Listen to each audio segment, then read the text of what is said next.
Hello, hello. Good morning, good afternoon, good evening. Apologies for the delay. Was having some issues getting mods or get them removed from the game. So that way I can play smoothly. I think I got it to work, so we'll see. Need to double check. Set to off.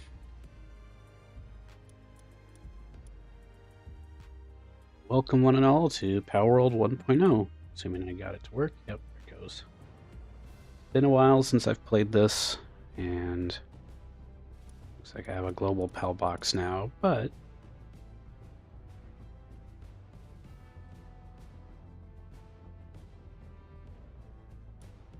either way, probably need to do a new, yeah. Check this one.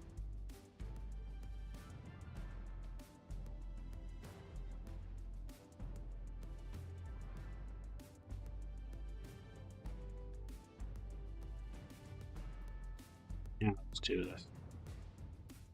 Sure. No multiplayer, difficulty normal. I'll like to do, probably I can increase some things.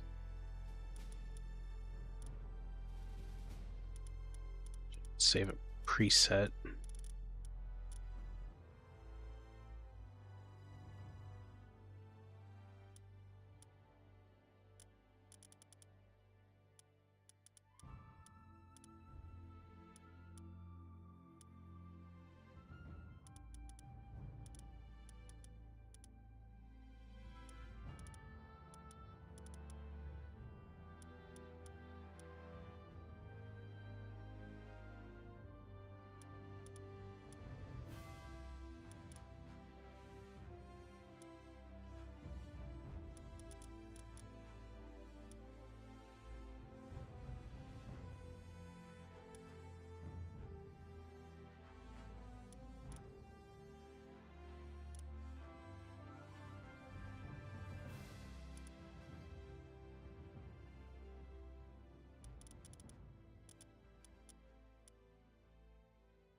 I think that's good.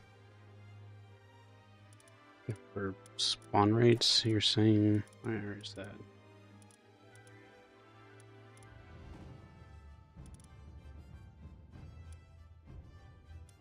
Appearance rates?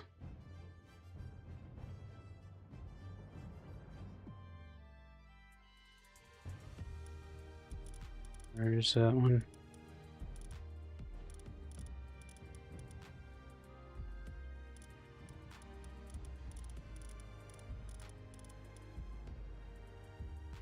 only go up to 0.9, because otherwise it affects boss spawns.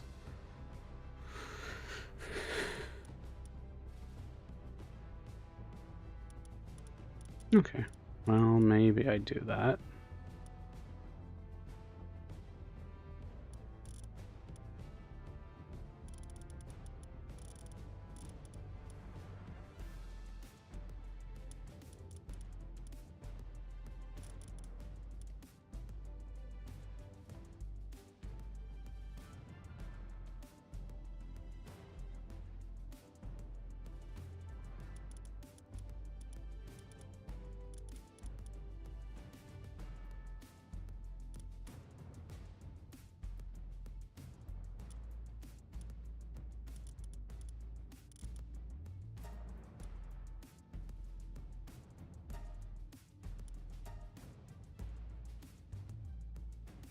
That should be good.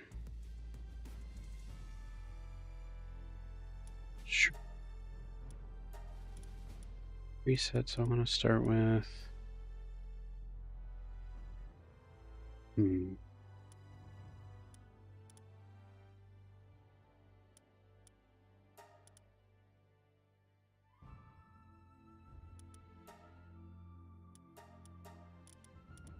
Any new hairs? Maybe? No, I think all these existed.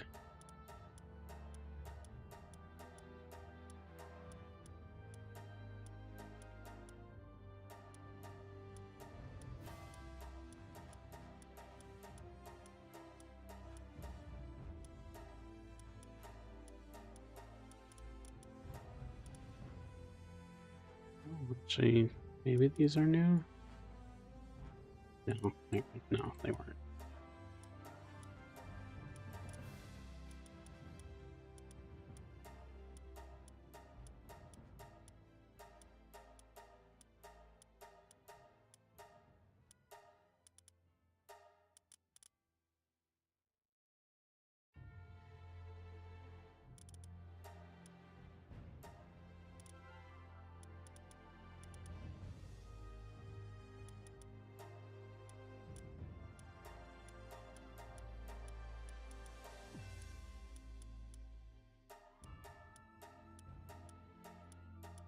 Chromia.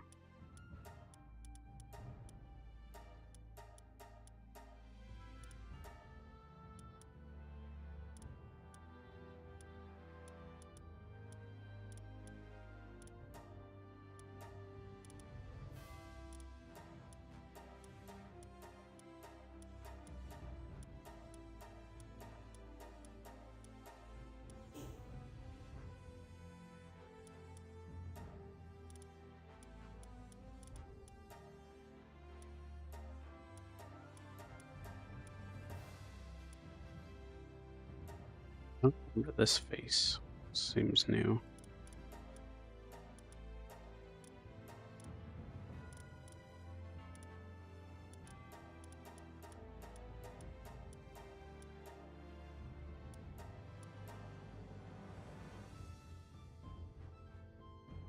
Well, out of context, enjoy your breeding.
Yeah, actually. Making it look like a certain character I've made recently as well. I'm liking the hair with the little braid.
Seeing some blur. What is that setting?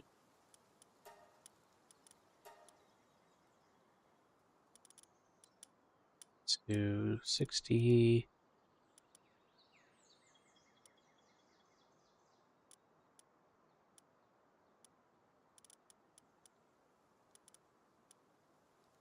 I think all good otherwise.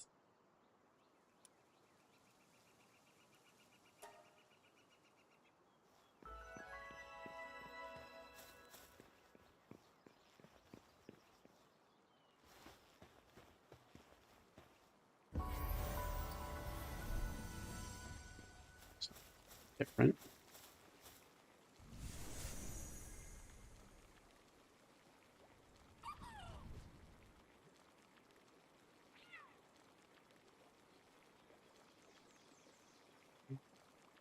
Here, it's a little better.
It's mostly what I remember from playing before.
Yeah, they're bolty. Yeah, I guess it does.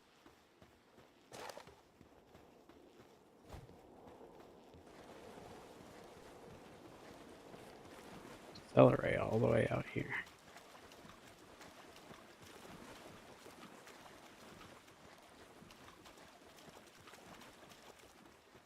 It's different. Oh, the sanctuaries, I think. It is.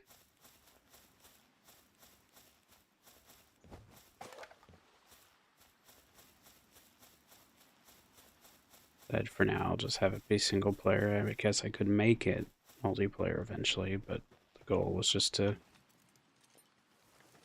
play it for today and chat with GRINN when he's available a bit later.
Jumping points throughout the maps, it looks like.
So many of them.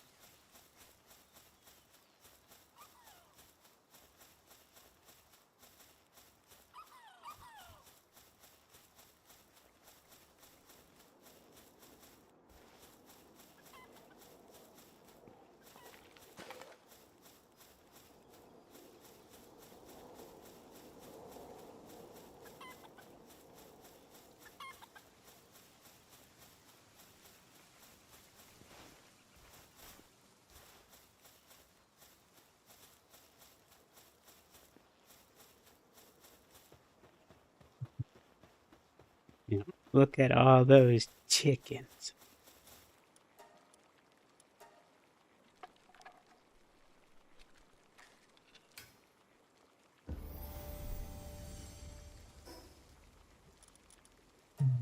See, I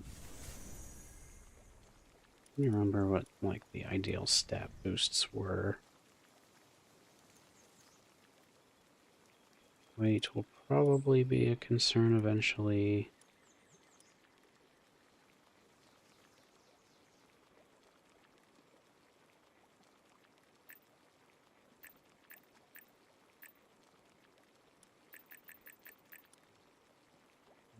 These were so I'll look it up real quick.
Access to the global PAL box, right?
Blue nodes.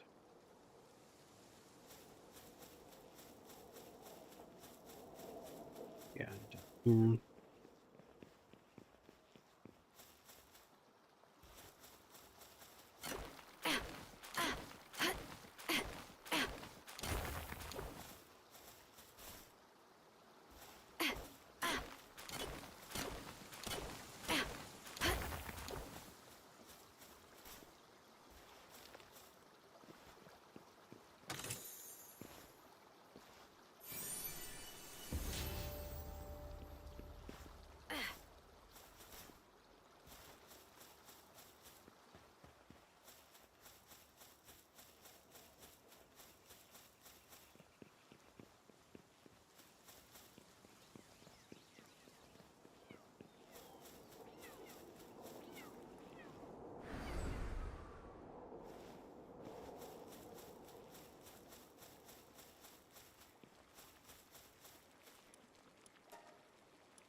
I think.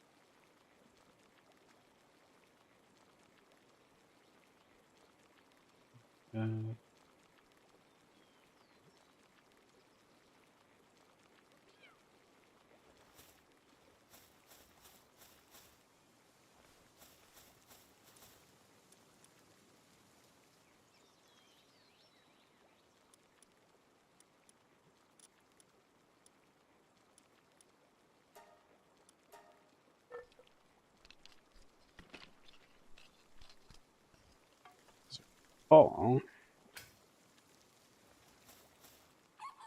Yeah, it's a light source, but setting them on fire or other status effects should make them easier to catch.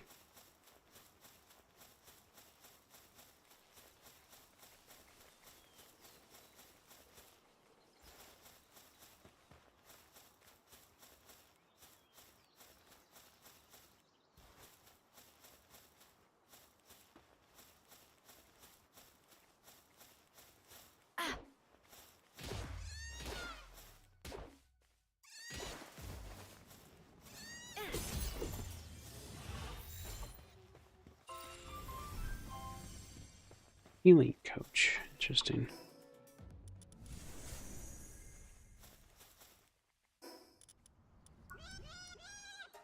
What's that do? Health regenerate. Neat. I think that's a new one.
These are new.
I wonder what those are for. I got one of those already. That's cool. What these are meant for.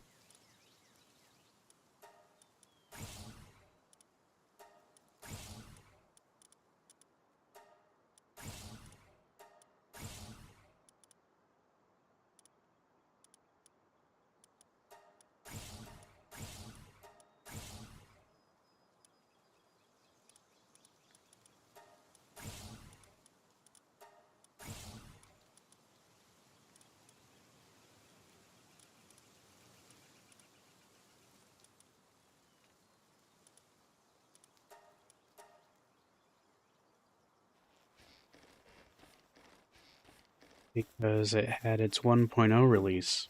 So there's a lot of new content for it.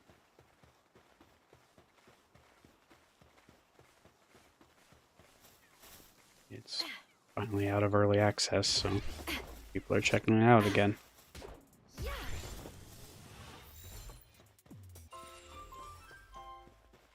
obviously it takes a while to get leveled up, even if you boost things.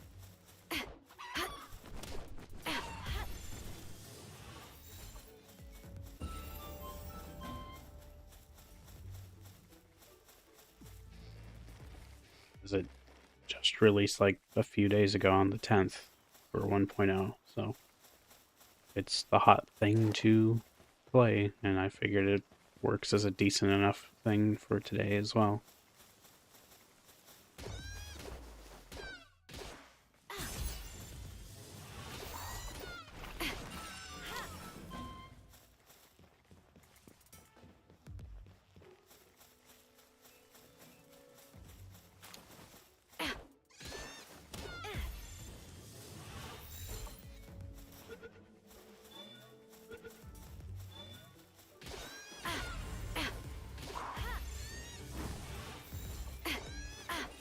I'm doing alright. About an hour, GRINN will be joining me for our twice a month pseudo podcast sort of thing. So I'll be chatting with him, catching up on stuff. Or not twice a month, it's once a month, actually. Twice a month for him, but he hangs out with a different member of his community then.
What do you mean, like, of our chats?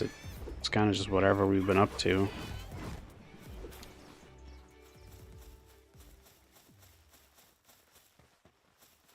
Whatever he feels like talking about. There's been a lot of game releases and things that I'm sure he'd like to gush over at this point.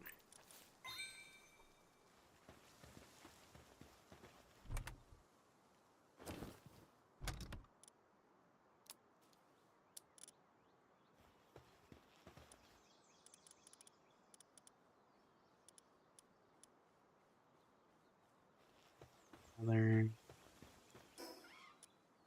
build a shot or a bed. So I guess I have to go. Shoddy bed, campfire, which I thought I already learned.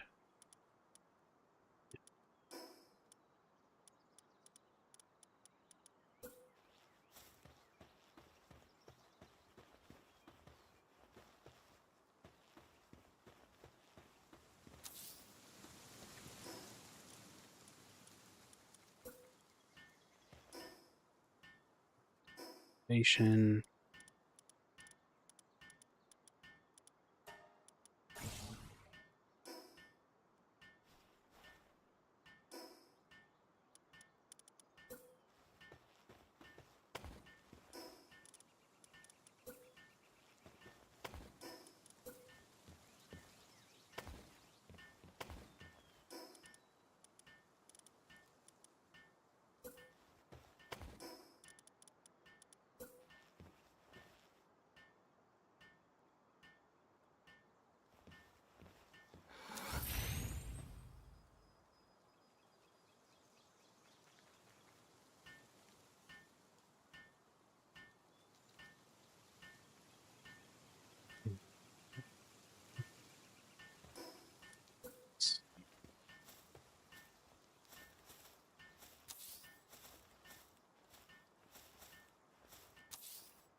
not.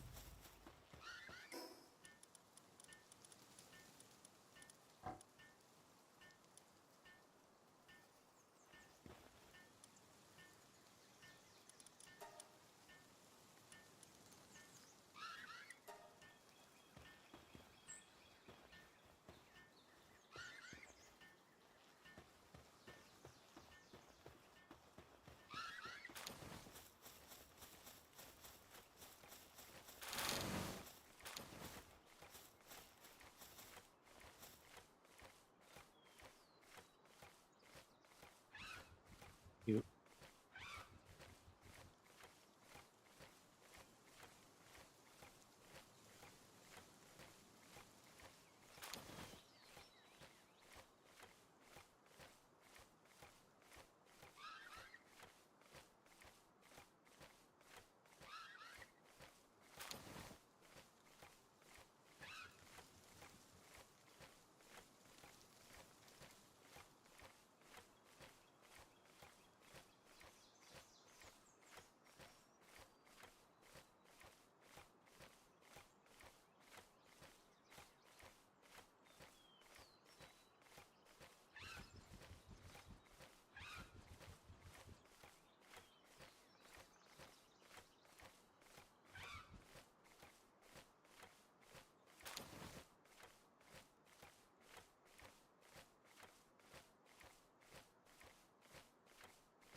should have put this further this way, but oh well.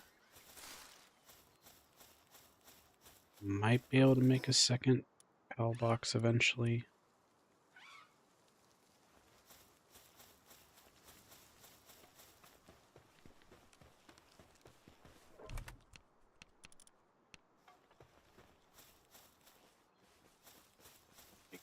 That's not super useful for building, same for mostly in the water, but I can maybe build stuff there. Let's see, let me get eggs.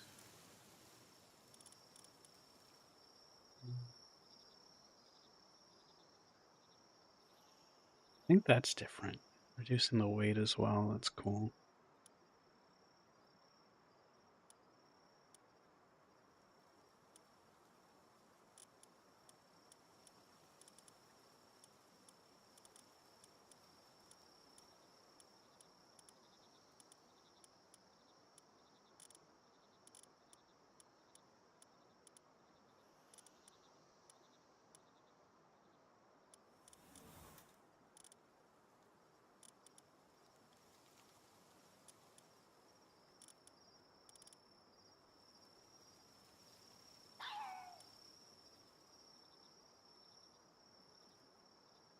Only valid for rideable pals.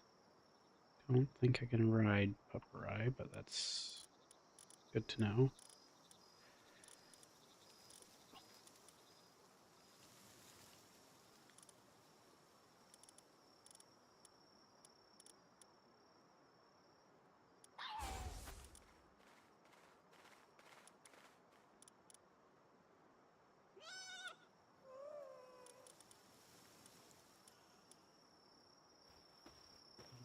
sleep, because otherwise they're not going to be doing much.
I don't know how to respond to that one. But hey there, Sally. Hope you're doing well.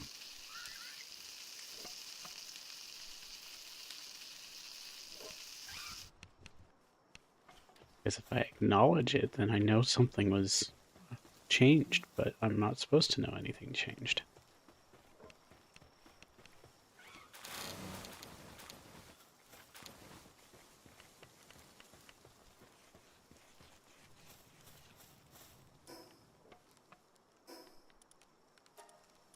Let's see. Maybe I should actually start doing work speed. I'll get those both to 5 first, and then I'll do work speed. It does make that difference when helping.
Talk to the chief.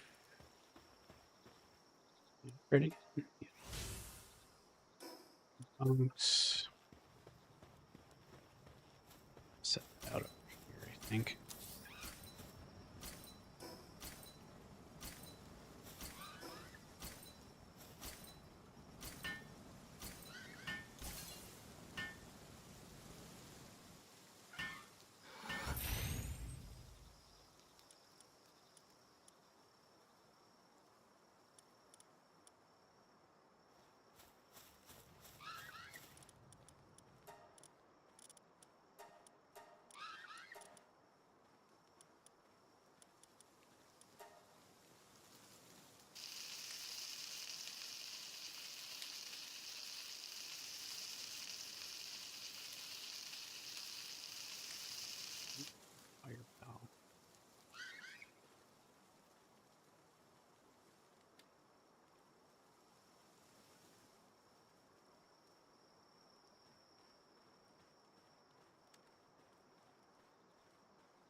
Hey there, Lunar. Good to see you. Hope you're, I'm guessing probably painting. Hope that that's going well. I forget, which type do you usually do? Is it fantasy or 40k? I think you mostly do fantasy.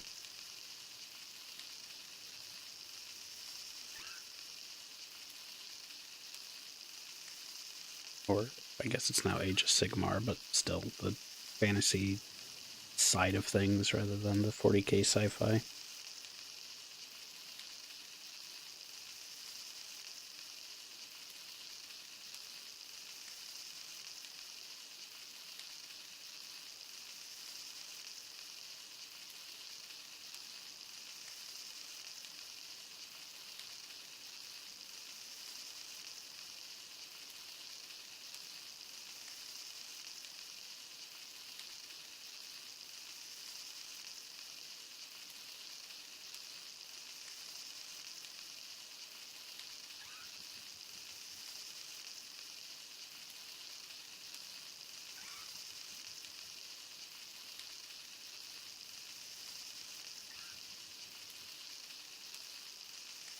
Oh, okay.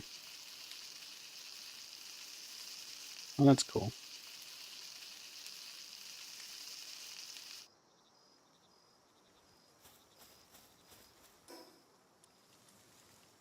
I hope that is going well.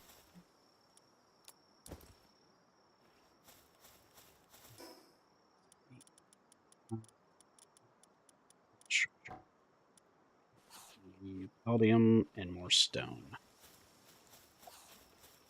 Stone right over here.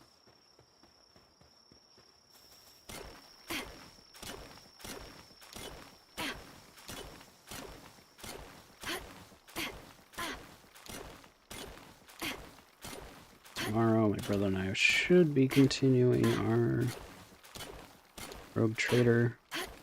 But we might maybe do Dark Tide instead, assuming things are stable.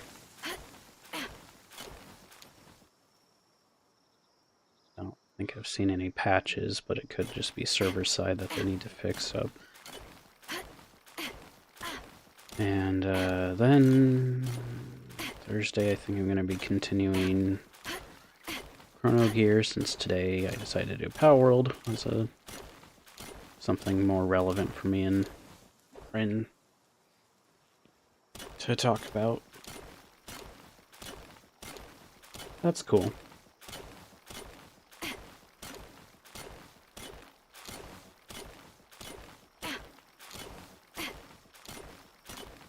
Yeah, I was liking the Skatari quite a lot from the latest updates.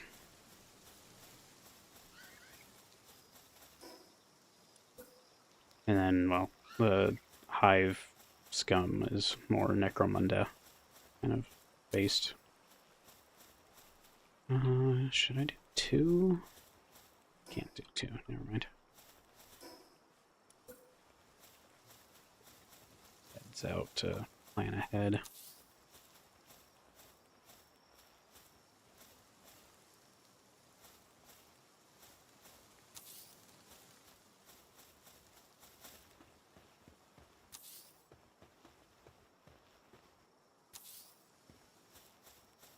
I think there's actually snapping if you have stuff on foundations, but for now I'll just do this. Our team is hungry. Yep, I probably...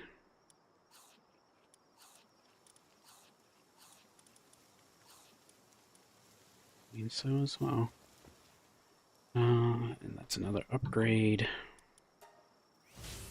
Berry plantation, Pal gear.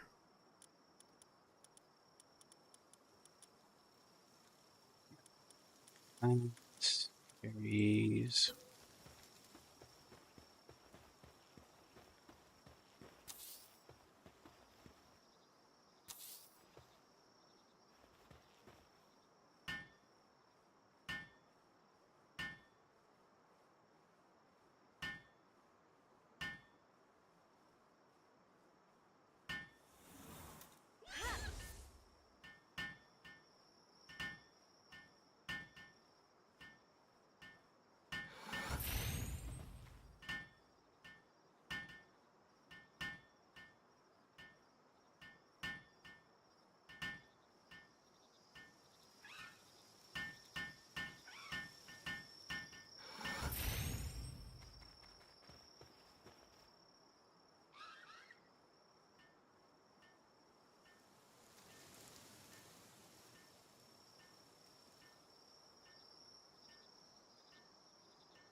Oh, nice. And the Hive Scum are pretty cool, too.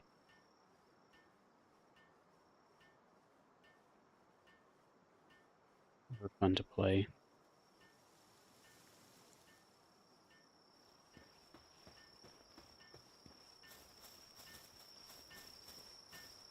So far, I think I like the Skitari most, followed by the Arbites, and then the Hive Scum. But the Hive Scum are a lot of fun. It's just thematically, I like the others more.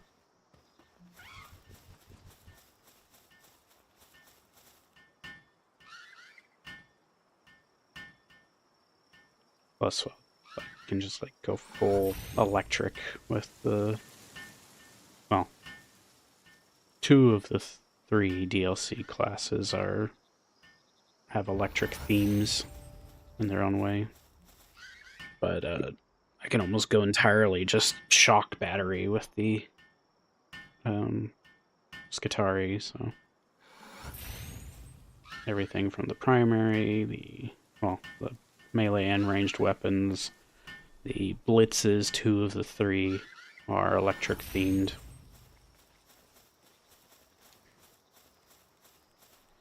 Okay, more points.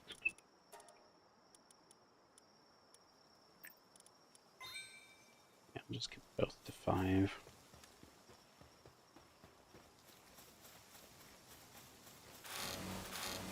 Let's see, I think Gummoss can... Maybe I should do a T-Fint and a Gummoss. Work speed, that's a good one. Any...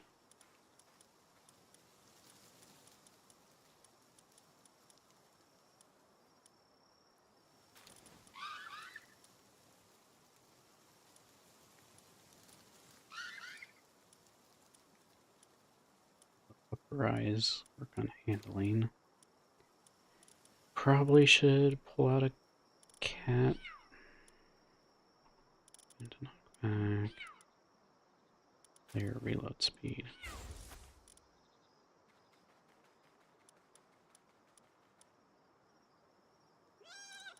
Doesn't say it doesn't stack, so I should probably keep both of those.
This one just be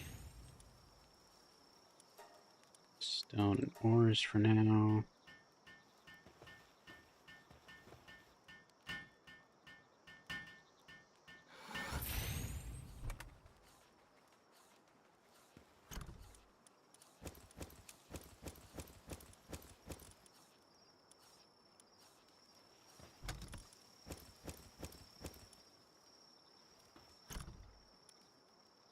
All materials.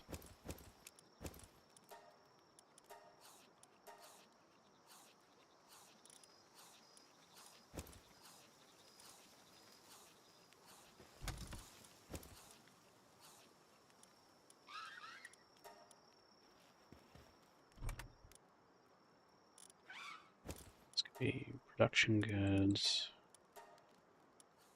materials, possibly schematics.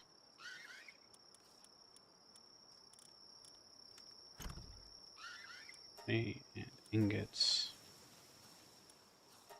Schematics for now.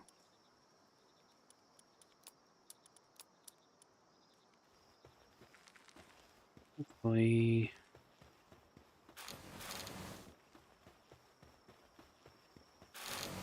someone that can actually pull the stuff into the chest, I think.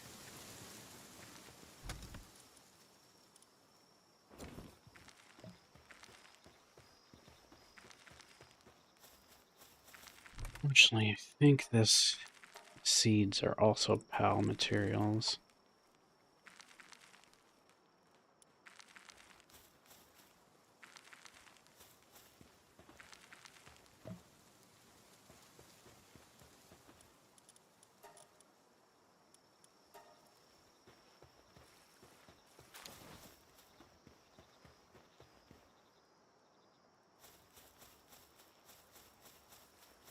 Let's go check out.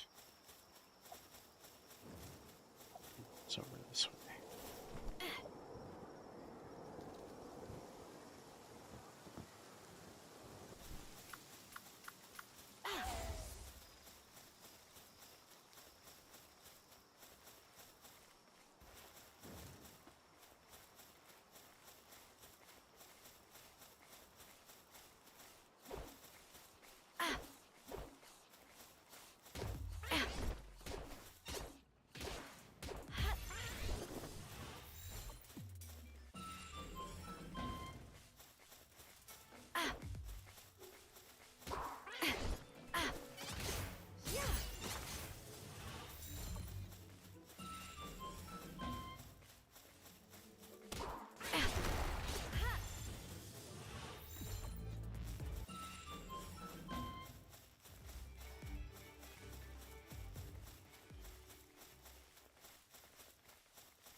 Ovi. These are new. Aren't you cute?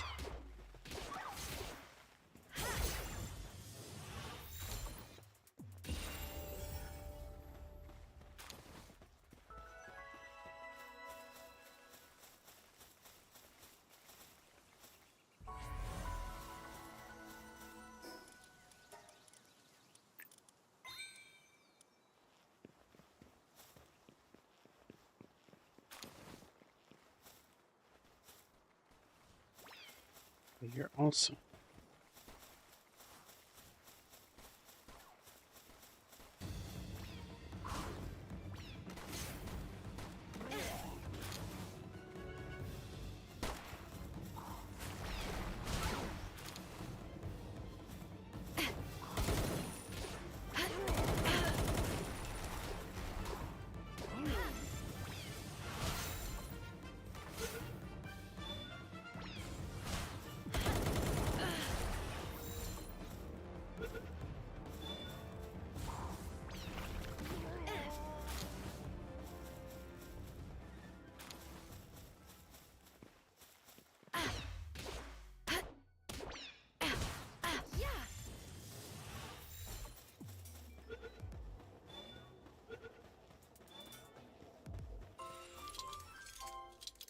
These early is pretty cool.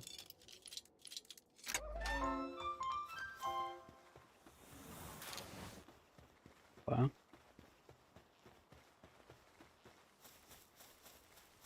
What kinship peach?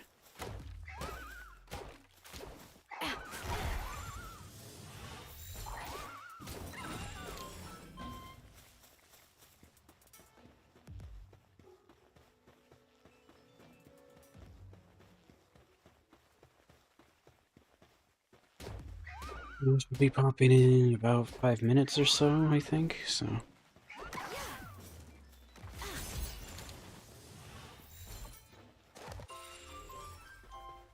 probably pop up on screen too when he does. I think I have it set up right.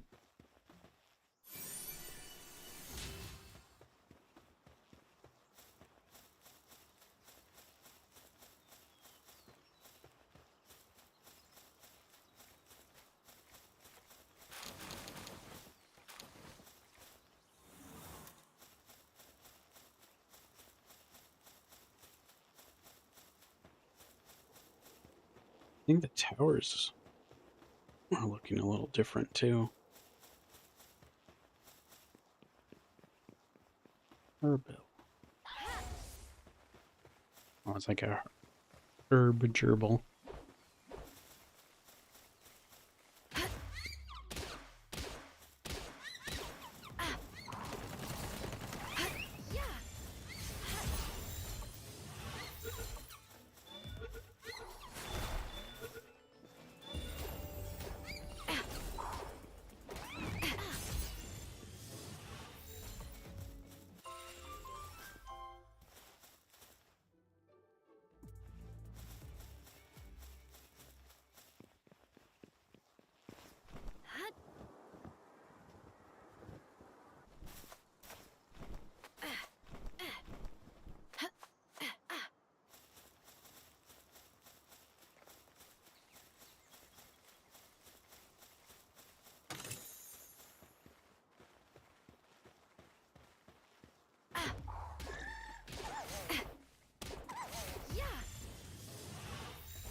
I think I want to have one of these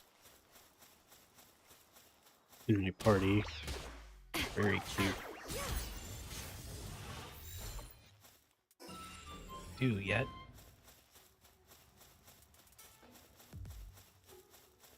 Sometimes it doesn't matter what they do if what they actually do is look cute.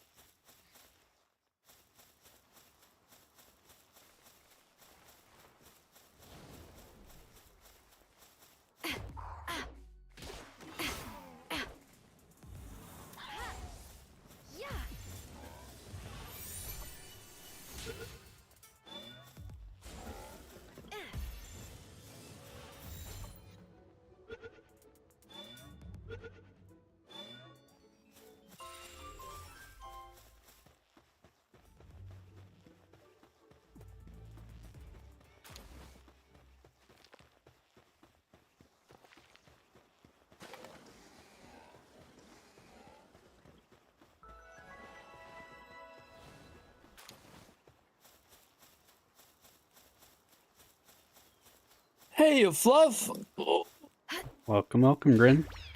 Hope you're doing well. buddy, how did you take on? It's been going pretty well so far. Took a bit to get Pretty good. Palworld working, because I guess I had some lingering mods from before, and it doesn't like to get rid of them easily. Oh, yikes, yeah, you had to clear all your caches and all the things that are holding your save hostage, or are you starting new? I started over with a new world. Brand new? Okay. Small settlement. Oh, man, so you look like a fucking Simpson character. What's Yeah. that about? Well, it was based off of someone I made recently. And Cute. something else. What do you call it? I say it looks nice. Yeah, white hair and all that stuff. How is it? I've seen videos pop up and I think, oh my god, it looks so good. I mean, they've updated things for sure. So what's new then? Well, there's new pals of all sorts. Like I have this one, Pupperai, the little samurai dog. Okay. Oh yeah, yeah. And I caught a few other recent ones. If I check the Palpedia, let's see. There's this one, Herbal. Like a Herbal? herb gerbil, and then Clovey is like like a little clover. Herb Turbo, that's so cute. I don't know if I've seen many other new ones. So there's a lot of them though. Mm-hmm. Some of them I've just, I guess, seen in passing. Yeah. I must say, there seems like there's a lot now. What do you call it? There's a couple of videos I haven't watched yet because I kind of want to wait to get my feet in the water before I watch them. I wanted to gauge, like, because there's a bunch of new pals, there's a bunch of new systems possibly, but I don't know what that means in the grand scheme of things. Like, how different is the pals? Like, how are the end game builds? Are they all just kind of the same? You have the highest tier armor and it is what it is, you know, or does it kind of become like, no, you can have like this armor that benefits you in this way, you know, and all that kind of stuff. Well, it's hard to say because I just started, so... Yeah, I know. I know people have made videos of like, here's 100 new things, here's all the different changes, here's various things, because then there's like, of course, the various ancient tech. Yeah, and there's the tree and all that stuff that's come out. Yeah. So and the ancient tech is where they put the collab. So like this is from Terraria. Oh, they did this for the Ultra Kill collab. I don't know if they did any others. I thought there was another collab that they did, but I could be mistaken. Yeah, the thing I'm looking at right now, that's the only thing that worries me. Like seeing all that stuff there, it seems exhausting. Like, 'cause again, that's what restarting hurts in that way. Like I don't mind like building a new base or getting new supplies or like starting get your resources up again. But it's that like I think this moves by pals acquired, right? So the more pals you get, the more you get like level 6, level 5, level whatever. Yeah. Is that right? Well, it's various influences to get your tech points, and then the ancient tech is the other thing. But yeah, it's just one of the only things I think I might mod out. Like if I just like have it work off XP and be killing things, not because remember that was a big linchpin was you had to actually grind out like just hunting pals you didn't want. Yeah. Also, that light armor looks cool. Yeah, a lot of new gear. Yeah. What does it say? Is that a cannon? Or is it a plasma rifle? Drone launcher, plasma rifle, beam launcher, all sorts of cool high-tech stuff, laser swords. A lot of high-tech stuff near the end.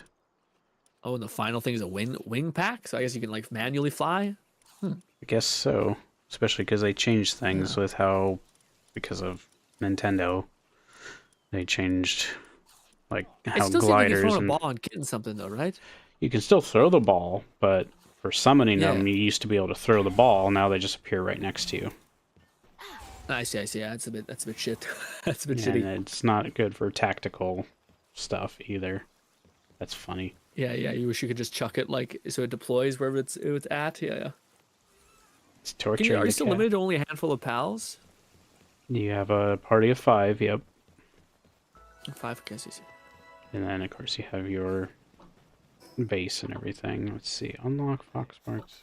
So I might as well just head back. I was say, I want to see your base right now. You're in the town. I wonder how much you built that out. I only got started, so there's not much. Oh, I see. I see. You just started playing today. Yeah, for the stream, I Oh, okay. started over. Oh, I see. Oh, for the okay. So it hasn't been that long at all. I see. I see. I Yeah. was gonna say, what have we been streaming this week? What's your plans for this week and the rest of the week? Well, tomorrow's gonna be some more Rogue Trader with my brother, probably. Maybe something else Warhammer, but usually Rogue Trader. And Yeah. then Thursday will be some more Chrono Gear, Ooh. and then Friday will be the collab, which we may be doing some Dark Tide, assuming it's gonna behave. If not, we'll do like Space Marine, or we're thinking either Vermintide 2 or Helldivers 2, maybe. It's just Yeah, that's stuff that awesome. we Yeah. all have and can play together. Let's see. I need to craft the other bench, which I need 2 cloth. And then Friday, well, yeah, that's going to be the collab. And then maybe if I stream Saturday, will be some more Warframe as per usual. But I've been taking longer breaks in between, so Saturday Yeah, through yeah, yeah. Monday. I was gonna ask, how's outside of streaming? What you been doing all day? Like, what you been get up to? Well, all day I woke up and got ready for Yeah, the stream, but for yeah. what I've been How's the doing streaming? off that, I told you about the kind of role play community thing I've been part of Oh, recently. right, right. So Yeah, yeah. so I've Yeah. been mostly doing that, and it's been fun. Yeah, I want to hear more about that because I get like a little peek into that world and like I see these videos come up that like explore VR chat in weird ways and it's surprising the level of like communities you'll find there of like in the good phrasing and the bad phrasing as well. Like I you'll mean, yeah, find people who are like, oh, it's nice. it's just pretty much a visual medium of the internet and every Yeah, yeah, positive and negative the internet can have. yeah, yeah.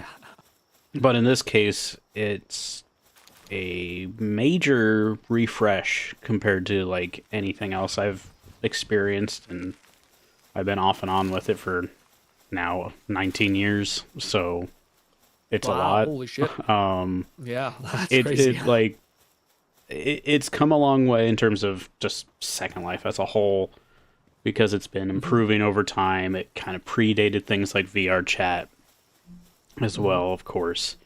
So does it have like a big expansion or like update that changed to like the engine or something or It's sorta, but the issue is that it's a long running program. It's heavily based off of community creations, so they I can't see, yeah.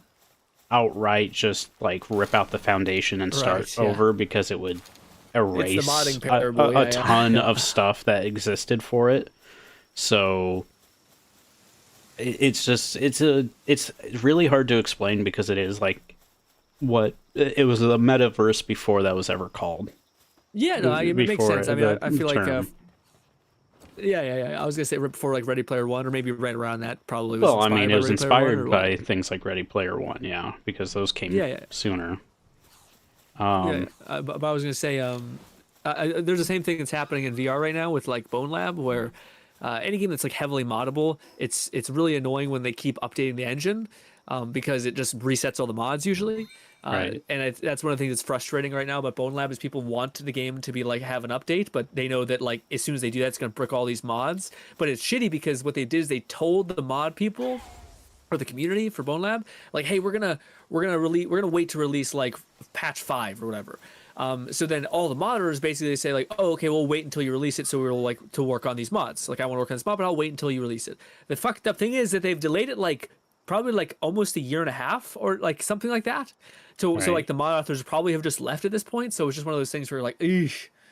So I empathize with Second Life also not wanting to do that and having like to ride that line. Yeah, and it doesn't quite work the same way. So, but yeah, it's a lot of that sort of stuff where it's there's it, like for what I'm doing is essentially a game within a game. It's a role play community that they created their own things on 2 separate what they call sims, which are these like big square chunks of the game world. I was gonna say, so what are you role playing in that case? Because when I watch GTA role plays, I see like some people pick an old man, some people pick like a kid, some people pick like a cop. Relevantly, this is what I based that.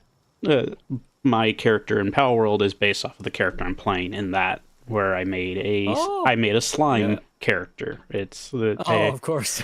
So fittingly, yeah. But they are a slime. They have a system where you like pick out like starting knowledge that affects like different types of. It's all like handled in roleplay, but it's like okay, like a character sheet in D&D. Yeah, essentially like that. But like everyone gets like 5 starting knowledge. One of them is your racial choice. So some choices of races have like okay, you could have like beast sense where you have enhanced senses. You can have it where it's like okay, this type of elf has wind magic naturally, or humans could have like engineering as a starting thing, and it has all these like layers of different things. For a slime, it was just you can modify your body because it's a slime, and as a bonus racial benefit, if there's any body of water, you can reform any lost mass or whatever. It's just or essentially compatible like liquids, I guess. But... Yeah, so they have that system there. So that's what I had my character start with. But then you can pick up to 4 other knowledge types. So I had them pick fire and wind magic, which then for free combines into lightning. So I was like, okay, I like lightning, so I'm gonna so having fire and wind magic, so kind of a combination of those. And then there was manifestation, so kind of a method of how I can cast things, so I can create like floating blades or projectiles or arms to have like kind of like Amara and so a bit like that. So part of the fun though is that it's mostly all flavor. It's mostly all like just how you choose to play your character. It's how you text it. I was gonna say, so if you run me through like what a night of playing looks like, is it like you are basically running around like an overworld and like talking to people and like you're like, let's go fight something, and like kind of similar to D&D, like a bit of that, and it's a mix of things. Happen? So oftentimes since it's just how Second Life works, it's like okay, you log in, you go find an area to hang out, you find people to talk to. But in this, they have it set up where there's like commands and other scripts and HUD elements and other things like that, where you have this ability to like speak as your character. So rather than it being like whatever your username is, it actually changes your post to be like John RPG says this, that sort of thing. So generally it's like, okay, well, you just kind of go in, you have like your character info and everything like that. You have a class and job system, which some of it's not fully implemented yet, but some of it's like newer features that they've been working on. But they have like very different classes which affect like what kind of ability stones you can use, which becomes your, whenever you're doing like a combat scenario, you use those there. Otherwise, it's just they have it so they have up to 2 sims right now, and each one has like layered things where it's like, okay, you'll step through this gateway and it like teleports you, kind of like an MMO, where it's like, okay, now you're traveling to this other location. So then it takes you somewhere else. It could be to the other sim, or it could be higher or lower in the elevation, because you can stack things really high up or down below, essentially. but generally it's like you log in, you see who's around, you find someone, and you can like just strike up a conversation. You can decide, hey, you want to go to this area to fight some monsters and get materials, because they have various daily and weekly events that are all kind of mostly community run. Is it through typing or through like microphone? So far it's only been through typing. So it's like purely text-based. It's a lot easier. Yeah, and it helps people immerse themselves. I mean, some people could voice chat, but it's mostly typing. Yeah, I just feel like it can be like, damn, that's a social ass butterfly fluffs out here like walking up and be like, hello, Mr. Yeah, Sir. no. So it's mostly based on typing. Yeah. Yeah. But they have. I think an easy way to understand. Oh, sorry, go ahead. Sorry. But it's like kind of similar to something like a World of Warcraft or one of those other things. But one of the things I found that was super refreshing was, unlike most other MMOs, most other times when you see an MMO, yes, there's a bunch of people, but they're all doing their own thing. They don't even care that you're there. Yeah. You're just another set of pixels. Machine, yeah. In this, the whole point is that we're supposed to be engaging with each other. We're supposed to be talking to each other, even if you're going out to do combat stuff. No one class technically, creating a greater sense of no one class can necessarily do everything alone. Yes, you could eventually get to the point where you're really strong and it's hard to fail, but it's also still very much encouraged that, okay, well, I'm playing as a spell sword as my character, so I have a blade, so to like regenerate my mana, I have to get up close and strike him with the sword, but then I can cast various spells as well. And they even have it where, like, there's like a lot of stuff built in, but a lot of it's customizable. So I've seen various other players have like a themed health bar, plus all of their attacks have different animations and visual effects and sounds and other things, because people go pop off. Because with because of how Second Life is, it has a lot of built-in modularity where it has a built-in building system where you can be like, okay, if I want to, I could just create a block right in front of me and then change its shape and size and other things like that. You can upload meshes into the program. Nice. Yeah. And there's just all sorts of things. So it's a lot of fun, but it's also like taking D&D, merging it with an MMO, and then having it be a encouraged social experience that I've never had personally until now. Yeah, so it's been such a refreshing thing that I've been part of it for just a month, and it's been a lot of fun. And I just those things are interesting because, like, first of all, like, to me, the one thing that's interesting is that, like, you keep saying MMO, and to me, I'm like, I feel like this is it could easily, because you were talking about this in the chat, like our chat, for a while, and I was like, okay, I wasn't quite getting it, but like, as soon as I feel like this is way more akin to just D&D, like, it seems like, because it has all those same infrastructure, and then maybe MMO is the only other like online element that you can kind of relate it to, but what I was gonna say something about the was it the MMO? Oh no, that's what I was gonna say. That's the only thing that, like, it's hard to describe, but basically, like for me, I would love to eventually one day get the what do you call it, the Steam frame, and then basically like get back into VR, and like watch shows. I talk about that a lot.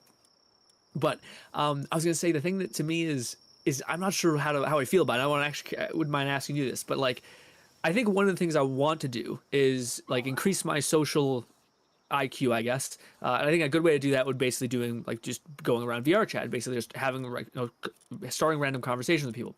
But at the same time, I also weirdly worry that, like, I think that's good. At the same time, I just see so many people who get like really, really into, say, VR chat, and it almost becomes like a bit of an addiction, in the sense that, like, it's like immediate access to like people who 100% agree with you and or are very on the same page as you. And it's funny because like I mentioned this at the kind of the beginning of the stream a little bit, but like I'll see these videos that pop up that show like the good side of the internet, or the good side of VR chat, sorry, and the more extreme side of VR chat. And I think that more extreme side to me is birthed from like that a little bit, where, you know, you clearly have found like a group of people who have enabled this way of thinking and just have like kept throwing fire on the thing, the gas on the fire, so to speak. And now you have really strong beliefs. And I just don't know. That to me is something I always worry about when, like, at what point does the fun, like MMOs is a great example. Like everyone knows, especially in high school, there was a person who didn't shower, didn't sleep, didn't talk to anybody, and just played WoW. Like that was all their life. And I'm always worried about those things that seem like, oh, they get those tendrils in you. You know what I mean? So I'm curious what you think about that, because I think you have also experienced both VR chat and now this. And how do you navigate that? It, for me, because I've been part of SL for such a long time, it's just kind of been my online life, I guess. It's like, it's the main thing. It's what's defined. Even my current avatar on streaming was based off of my main avatar in SL. Like, that's just my persona. It was what it was. Now, not literally a little slime ball thing, but in terms of the color scheme, in terms of the other aspects of it being a marble fox sort of thing. Huh. Why is this? Oh, right. I need to unlock that there. So it's definitely been, like, for a long time, I was always very much a shy wallflower kind of person. But one of the nice things is SL also has a built-in, like, instant message system where they have, like, your local chat, but then you can just open up another tab to have a conversation with one specific person whenever you want. So it's helpful there, where it's like, okay, there's a bunch of people hanging out here. I don't really necessarily feel like I can get involved. It's overstimulating. It makes me just uncomfortable. So instead I'll be like, hey, this one person looked interesting. They have a cool looking avatar, because most of the time, it varies, but a lot of the time it's all stuff that you have to purchase, generally with real money, but you get it. And you then dress up your character. And I always like appreciating, like, seeing people that have put a lot of effort, because it shows their personality in a visual sense compared to VR chat. Meme stuff. Well, just compared to VR chat, where yes, you can get like a commissioned customized avatar, but generally speaking, most people just have avatars that are available, avatars that everyone has access to. There might be some customizable ones, potentially, yes, but but it's generally like someone else made the model and it's pre-rigged. Whereas in Second Life, how it works is you have your base little avatar, which is like some kind of primitive looking human design. In terms of, when I say primitive, I don't mean caveman, I mean like it's an old base system. So it just looks not super great. So they've had it where over the years they've increased like the tech behind everything, where you can have it. Way early on, they even just had primitive shapes, and then over time they eventually added, okay, now the shapes can be flexible, so they have a little bit of visual bend and motion to them. Then they added sculpts, which were primitives, but now you can shape them a little more sculpted, like a 3D modeling program. And then after that, then they introduced mesh. So then they had like similar to what you've done, where you've made your little 3D models that then you print. It's kind of like that, but then it has like a rigging to it. So they have like the base skeleton, and then you rig it to that skeleton, and there you go. Now you have either a partial or a full thing made of mesh modeling. They eventually did an update where there was what they called bento, where now your individual fingers and other potentially other parts, but mostly fingers and face, now can animate more independently.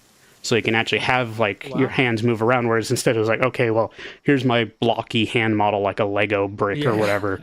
Like it's stuck in a pose, so you'd have to have different hand poses as a separate object, and that was terrible. Now they have it where it's rigged, and you can just have all your fingers move around on their own. Rigged? Is it like VRable, or is it like body trackable, or do you have to hit a button to like strike a pose? It's rigged to the in-game skeleton. So it's a little different. Okay. But they also have it where you have a bunch of parts or attachment points, And they eventually expanded that after the bento thing, where it's like, okay, now you can have spots for wings, you can have spots for tails, you can do additional eyes and other things where there's like additional attachment points. They also made it so in the past it was like you could wear things, but you could only wear one thing per point. Then they added the add feature. So it's like, okay, well, now because of how mesh rigging works, you could have it rigged to the skeleton, so then you can put it in the center of the avatar or anywhere on the avatar, but it's because it's rigged, it's like, okay, I attached it to my left hand, but regardless, it still applies to whatever it was rigged to for the avatar. Okay, yeah, I was gonna say, I think that's how things get, like, I seen some videos pop up when you were watching it that one day, and I feel like that's how things get a little messy, but also cool in that sense, but like, people have like trees on them and shit. You're like, what the heck? Right. So there's just all sorts of stuff, but it's essentially like you can, depending on like permissions granted or group access or other such things, you're able to place stuff in the world, but you can also in almost every way attach whatever you want onto your character. So you can just wear stuff. It's various props, it's clothes, it's avatar and you can't have parts. people steal your look. Like VR chat, you can, but it's not like a one-to-one. It's usually like you would either have to ask them, you can inspect their avatar and see what it's called, you can check who created it, who owns it right now, that sort of thing. But generally it's like, okay, well, it's stuff that other people have made, so you go find their shop and then you can buy it that way or whatever it may be. So everyone's just has the option to make all sorts of very interesting avatars. And with this roleplay thing, I have it where, part of the main rules is that it's anime-themed medieval fantasy world. So for making your avatars, they are like, okay, don't make your avatar look super realistic. Don't make them look photoreal. And also, generally, if you're going to even have like a monster or furry style avatar, which they allow, but make sure it's anime styled versions, not Western style. So don't have like you're not going to necessarily see a Skyrim werewolf character, but you may see, what's a good example? Like, is it, Beastars, or which one was it with the like Tanuki basketball or whatever sport? Kind of that style where it's that shorter face, but still has animal features, but they have more big expressive eyes and flatter color schemes and that sort of thing. So that's generally what they encourage, is like, you can sort of have some realistic things, but it's generally like, okay, well, have flatter colors, have more of a anime look, have something for sure similar to like Palworld, sort of, but less like heavy texture. Dictates of like what is going to be this theme of this what is called server, so to speak. Right. So I mean, and I would show you pictures, but again, it's, at least over on Twitch, it's one of those programs that is like, because of the content that can be in it, because it's almost an unrated thing, we don't allow it. You can't control what you may see there. So that's fair enough. But it's also the community is also for adults by adults sort of thing. It's not necessarily like, well, okay, it's going into the red light district all the time. No, that's not what it is. But it's that's the thing that kind of surprises me about like again, I can only relate it to like VR chat, but like. And again, I feel like it's very same conversation as derivative of like AI, where some people are like, dude, it's so fucking pathetic that these guys have like an AI girlfriend. And I'm like, I don't know, man. What if I get like paralyzed and like I get horrifically burned?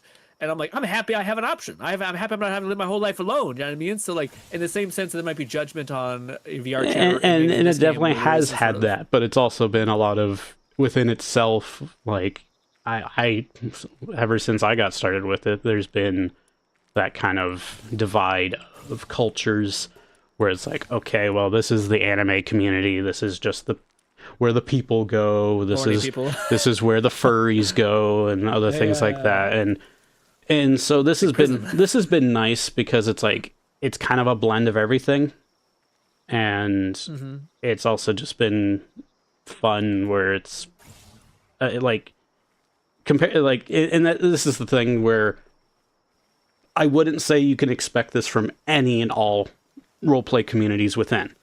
Oh, no, From what I've seen, from what other people have told me, from what I can gather currently, this is one of the better ones you can go to. It's not perfect. Nothing will be. Sure. But it's to the point where, like, some people have, for whatever reason, like they've gone through like multiple what they called sagas, which are like major shifts in things where the very first one was like it's starting out. The second one was considered like the best experience they could have.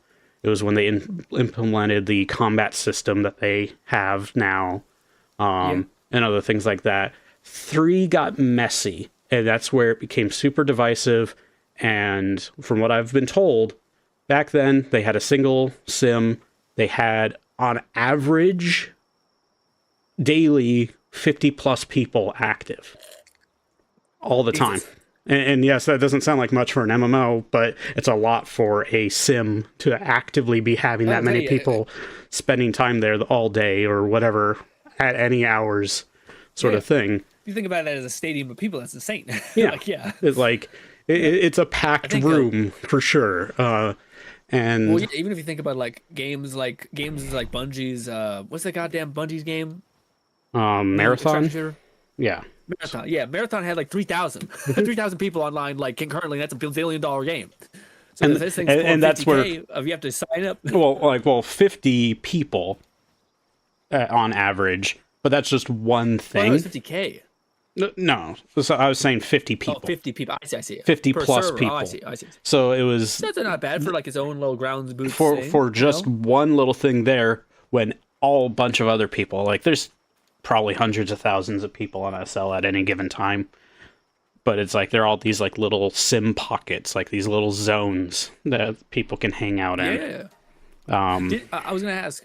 Sorry, I don't mean to interrupt. I just want to not forget what I was gonna ask you. I'm not sure if you ever replied to that thing where I was saying like, to me, what's interesting is like there's these little pockets of like people who.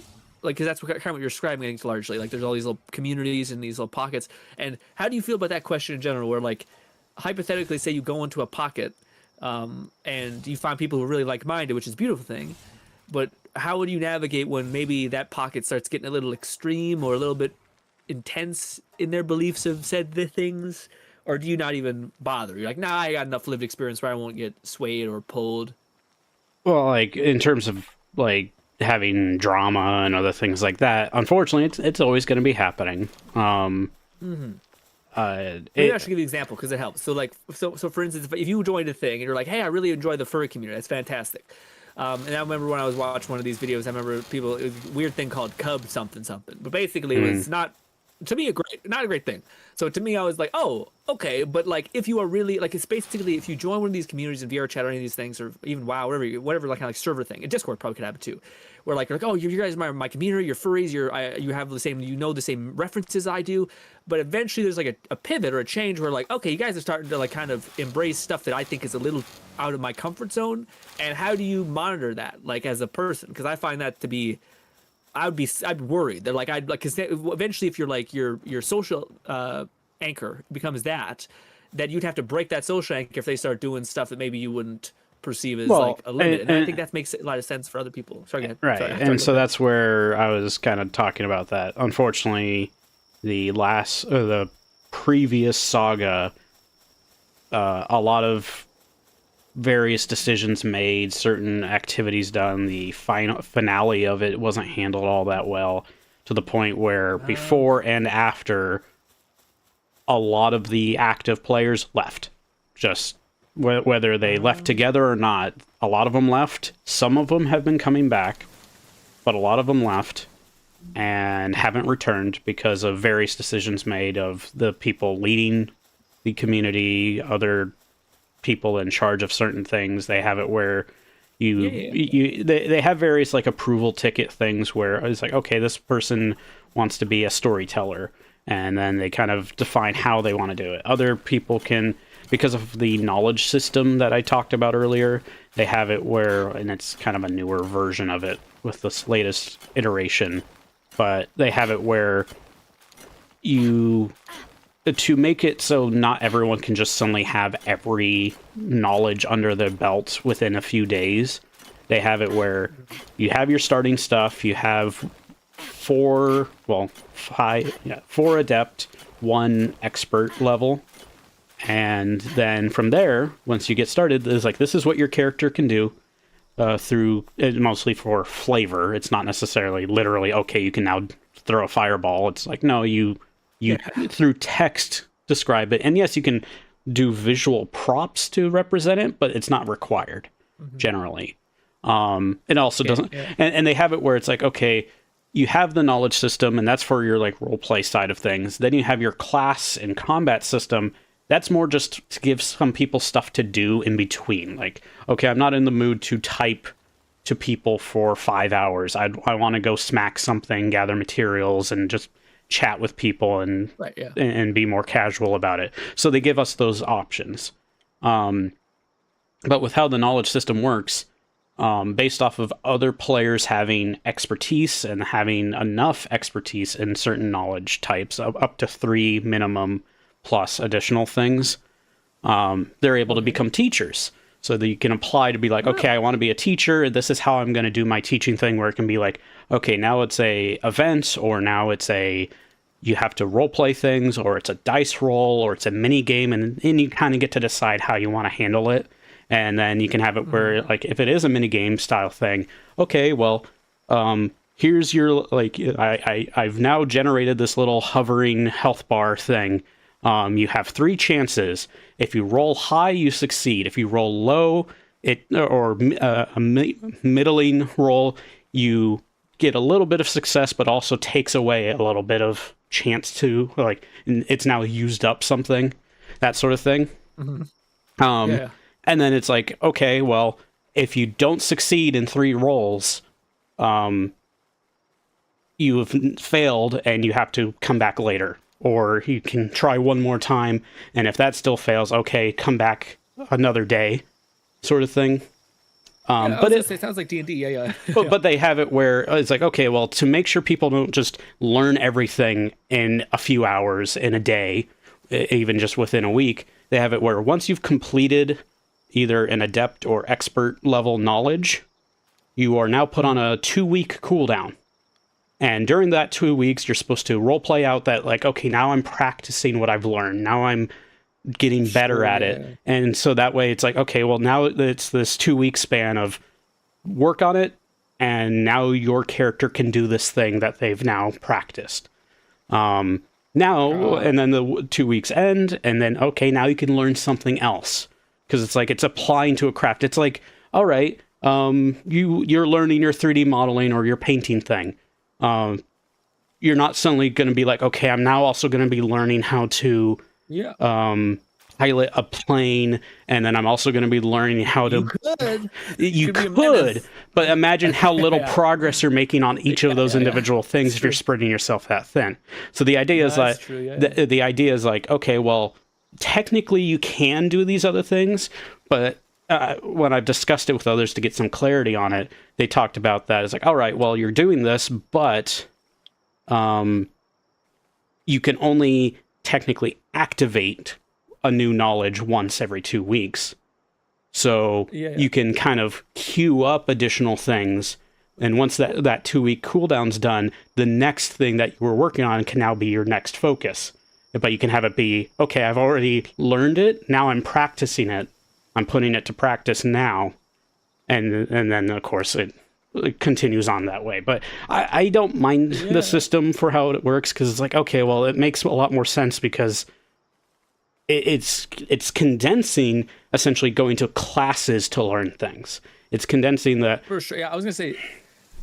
sorry, I was going to jump in and say, like, I totally get it, but one of the things I think this does draw a line in the sand of, like, people who would be open to this and not being open to this. Like, I remember I see, like, the GTA RPs where, like, somebody gets arrested, and then, like, I think I see a clip where there was, like, XQC getting driven, like, to the farthest possible point on the map to go to jail. So he was sitting in, like, a car ride for, like, an hour and a half. Right. And that's, like, the RP side of things where I'm like, that'd be annoying, you know, especially in this case. I think they were trying to So they do have, in the rules of this community, they have it where, okay, if you are if you've done something where you've committed a in-world crime or whatever, oh, hold on, my character's starving. But they have it where it's like if you've committed a crime in some region or whatever, you can be imprisoned, but the upper limit, unless if they work something out with you, is that you can, after 4 hours real time, if no one else is there to say anything else about it, you are allowed to leave. It is like we cannot hold you, essentially hold you hostage for up to 4 hours. Like if people like real life, yes. time? So it's like, okay, well, you now go do something else. But what they also allow you to do is like, okay, well, my character's now this. I slap on an out of character tag, and I could just wander around, but pretend I'm not there.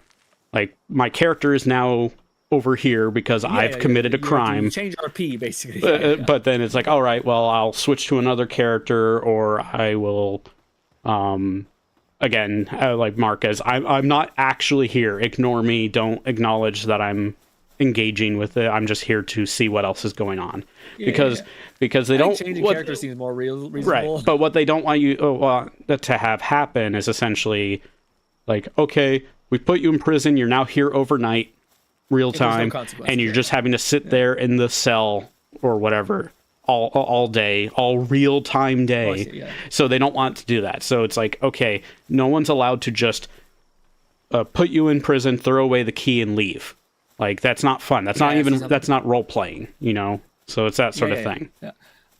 I was gonna ask you, have you ever experienced like some bullshit, like tyranny kind of bullshit? Like because 4 hours to me is wild. Like so, you've been playing this game for like a long time on about a month. Have you ever experienced someone? Oh, I thought you said you always played this game, like even a couple years ago. Like this community is, and so I've been talking about it as the community rules, not what Second Life does. It's what's within this little pocket. Got it. Yeah. I was gonna say, have you ever experienced someone being like, because like again, I feel like you could lucky in someone be like, okay, like you're just having some fun. You can be theoretically locked up for like as much as it takes for me to like get your paperwork in order or something, which may be like 20 minutes.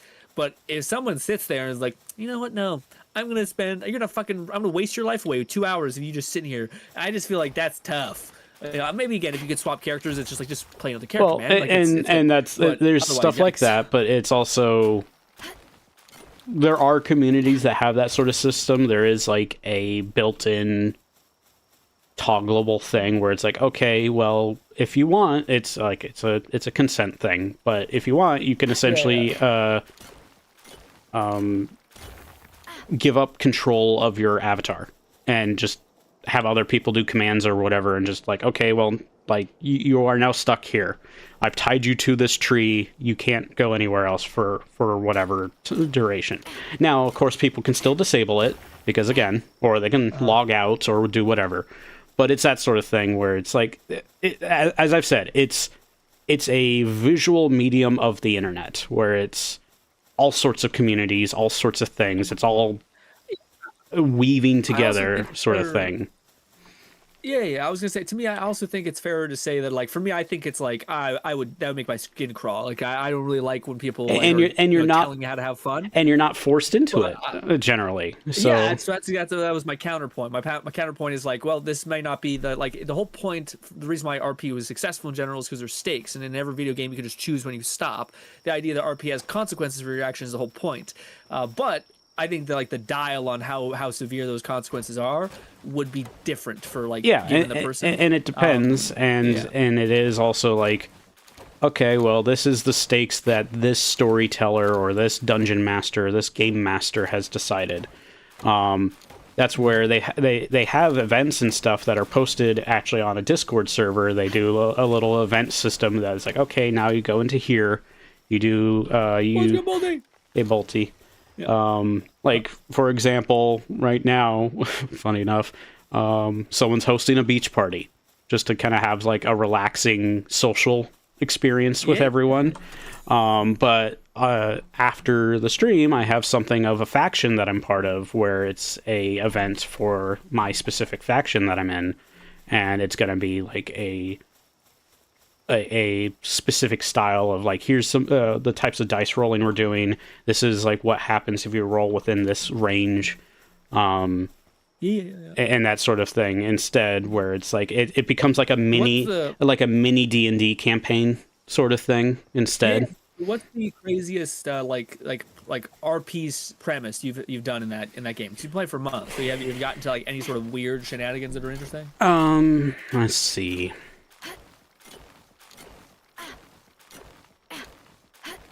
I mean, it's been a lot of different things happening. And there was like a pretty big little storyline that I got. Party, like well, right, but then there was something I got sucked into for it was meant to be for newer players, but it was also kind of intense in terms of like the stakes. Oh shit! Okay. It was the initial intent was this specific character, the kind of head of the Adventurers Guild, gets kidnapped. And while they were kidnapped, the player was supposed to be taking a break. That didn't work out, and a lot of other people started making... Unfortunately, some people... It's an anime-themed thing, but a lot of people get like the protagonist syndrome, where they think they are the person to make all the decisions when there's like up to 20 people all there trying to do something. God. Oh my god, dude. I was losing my fucking mind. Again, every now and again I'll watch these like VR chat videos, and the amount of time where like I couldn't even think of a world that these people are like saying what they're saying. Like again, one of them is like, "You're my what was it? It was like, you're my VR husband or wife or whatever," and it's people talking. And I think maybe it's like an autistic thing that I just, everyone has their own different thing. But I was just so blown away that some people can just be out here just throwing into saying shit full send, and I'm just like, bro, I'm passively like hearing something. It's like I don't know how to describe it, but it's like a recoil basically, not in like a disgusting way, but in like oh my god, what level of confidence or like what is happening? But yeah, when you're saying like the main character syndrome, I immediately thought, yeah, man, I that to me is, I wish it's like some people can't hear what they're saying, or they just don't give a fuck. Well, and so commendable and terrifying. And one of the things is that they have a distinct try to divide things of, okay, you have a way to communicate out of character, you have a way to communicate in character. Please try to stay in character for most of this. If there's something that's like a problem or you need to clarify something, you can either say it publicly. It's like, like at a D&D table or whatever, where it's it's like, DM, hold on, I need to talk about this, or can I run this by you, sort of thing. But it gets chaotic. It gets difficult where, like, as I was talking about, there was we had the event. It was essentially negotiating the release of the person that got kidnapped. And we were supposed to hand over this special object. Now, the plan, and it ended up playing out, thankfully, this way, we were giving them a fake. They didn't know it was a fake.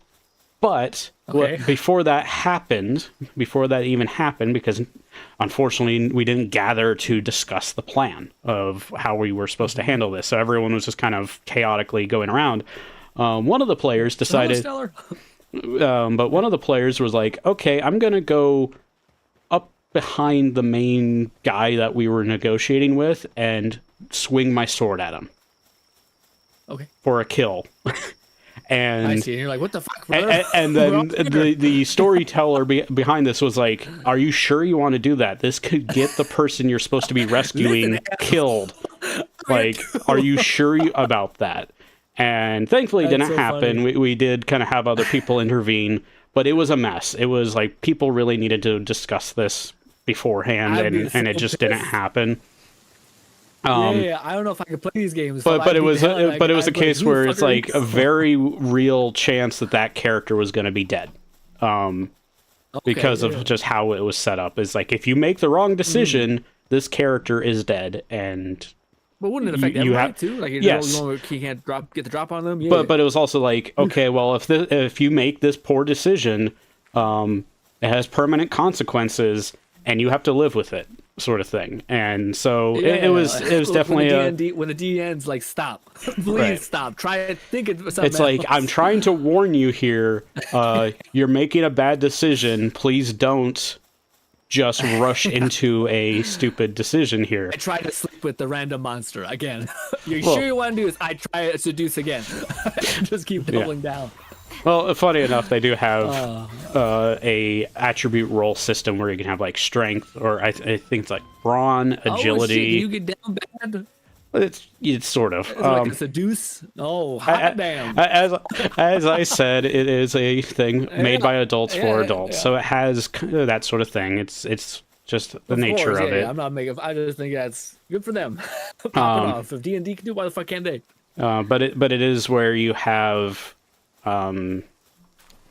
different attribute roles where you can have like, okay, you are doing strength-based activities, so you use brawn. Okay, you're doing more agile or dodging type moves, like, or you're more of a finesse rogue or ranger kind of thing. You use agility. Okay.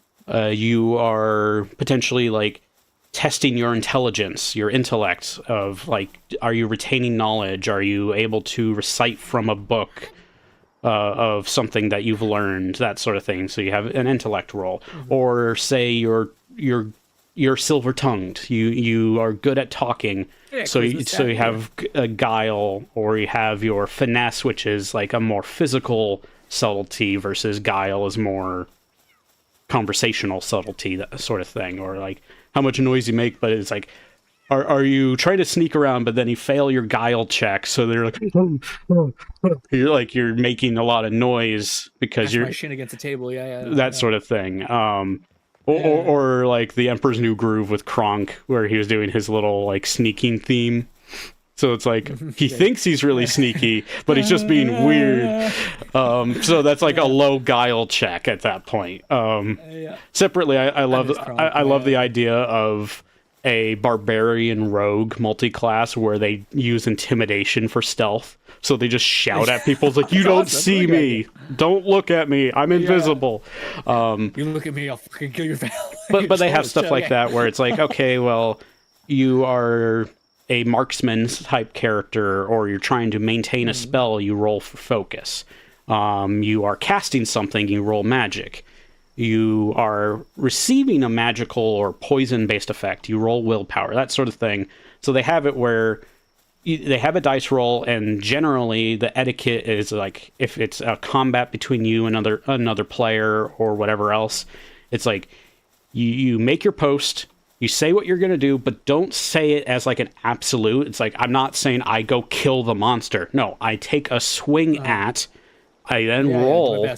I then roll based off of how that rolls.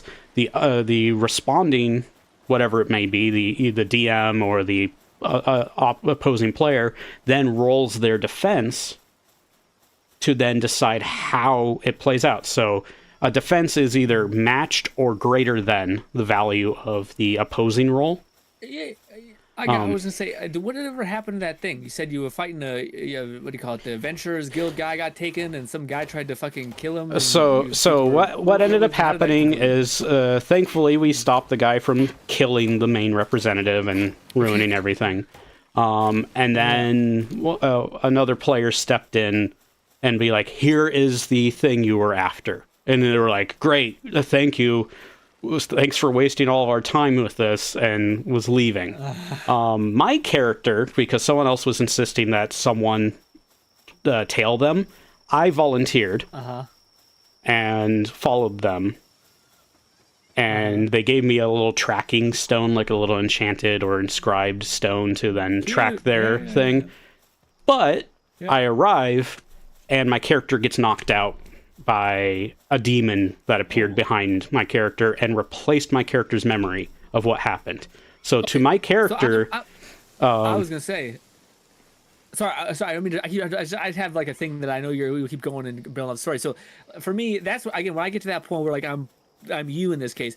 Who is this god arbiter that like I'm going to tail this guy, and then someone above, like is it like a fucking pyramid scheme, or there's someone above me where like they have story rights of like whatever the situation is, because I like it's kind of like the childish RP thing where like I cast Kamehameha and then person's like I cast deflects everything, and like whose fucking truth wins. You know what I So mean? it kind of depends, and it also depends on how the DMs and storytellers decide to handle it. In this case, Got it was the plan was okay. They are leaving, and they're going to release the person later on another day. But what the whole idea of me following, or my character following, is I got to witness things were not as they seemed. They were working with like a group that employs demons and things, whereas we thought it was just this like weird group of cultists. Yeah. So what happened was when my character got knocked out, it was a big demon like knocked them out, replaced their memory where I was like, oh, I just saw them escape via airship because that's what they claimed they were doing. So that's what my character remembers. To this day, weeks later, that memory is still there. However, we have since done a rescue operation where they released the character, but they corrupted the character to the point where they were going to be a boss, and if we weren't careful, again, the character could die if we didn't handle it properly. One second, Fluff, I can't hear you. My headphones are doing this thing where they disconnect and reconnect again. Oh, yeah, I've been having that. I've been having that recently as well. Oh, really? Okay, maybe it's some fucking Windows bullshit. Yeah, probably, or USB cables or something. But they had it like when I'm put. Oh, sorry, again, finish. But so we had it where we conducted a rescue operation. It was chaotic too. They were corrupted. Someone figured out how to kind of de-hex the character, strip away the corruption, the hexes on them, and we saved them. Oh, that's cool. They've been recovering for the last few weeks as that character. Now, to be fair, this person has a bunch of other characters. They're also they're also a storyteller. Yeah. They also do fun stuff too. I've been partaking in some of their like recent stuff of testing. Yeah, so it feels like you have to give yourself to the will of this other person's story. Because like when you were telling me that, I'd be like, oh, I'm gonna do something clever. I'm gonna trail this guy to see like what happens or whatever. And then a person's basically like, fuck you in particular. No, you will know what's going on, but I'm gonna brainwash you so you can't act on it. And so piss me off. And I was like, well, they intended for a way for it to play out, and that's fair. However, that makes sense, while my character's memory was replaced, someone else was playing a dire wolf as like they've been beta testing essentially a familiar class where they can play as a non-sentient character, but to just have someone play as that. So it's like, okay, well, it's a wolf, or like you could have a little gremlin or whatever it may be. Some little entity. So the wolf followed my character, saw what happened, didn't have the memory replaced because they didn't. Well, so all the wolf could do was instead like, okay, I'm gonna go wake up. They went to wake up my character, and then I didn't really know what happened, other than I was some reason face first in the dirt. So I was like, I blacked out. I don't know what happened here. But the memory was still replaced of like, okay, they escaped. So I was like, when coming back, the wolf was being unusually fussy. Now my character doesn't have any form of beast sense where they can like kind of tell what a animal is feeling. Sure, yeah. They have it where it's like, a base level is I get the whole thing. Well, base level is like, okay, I can kind of I can sense the emotions, I can sense the general idea of what they're feeling. If they have an expert level, I can speak to animals, like I can actually communicate with them. So I was like, I don't know what to do. Can I the wolf seems bothered by something, I don't know what, but they're being fussier than normal. Can I get someone that has expert level to ask? Oh, that's a cool idea. So, turns out one of the friend that got me into this is a longtime friend of mine.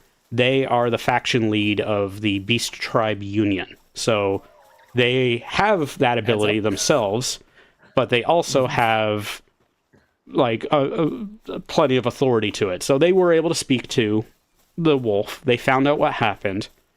My character still hasn't had a chance to talk to that character. So, like, I'm not even aware that they know what happened. They don't know that my character has different memories on this situation.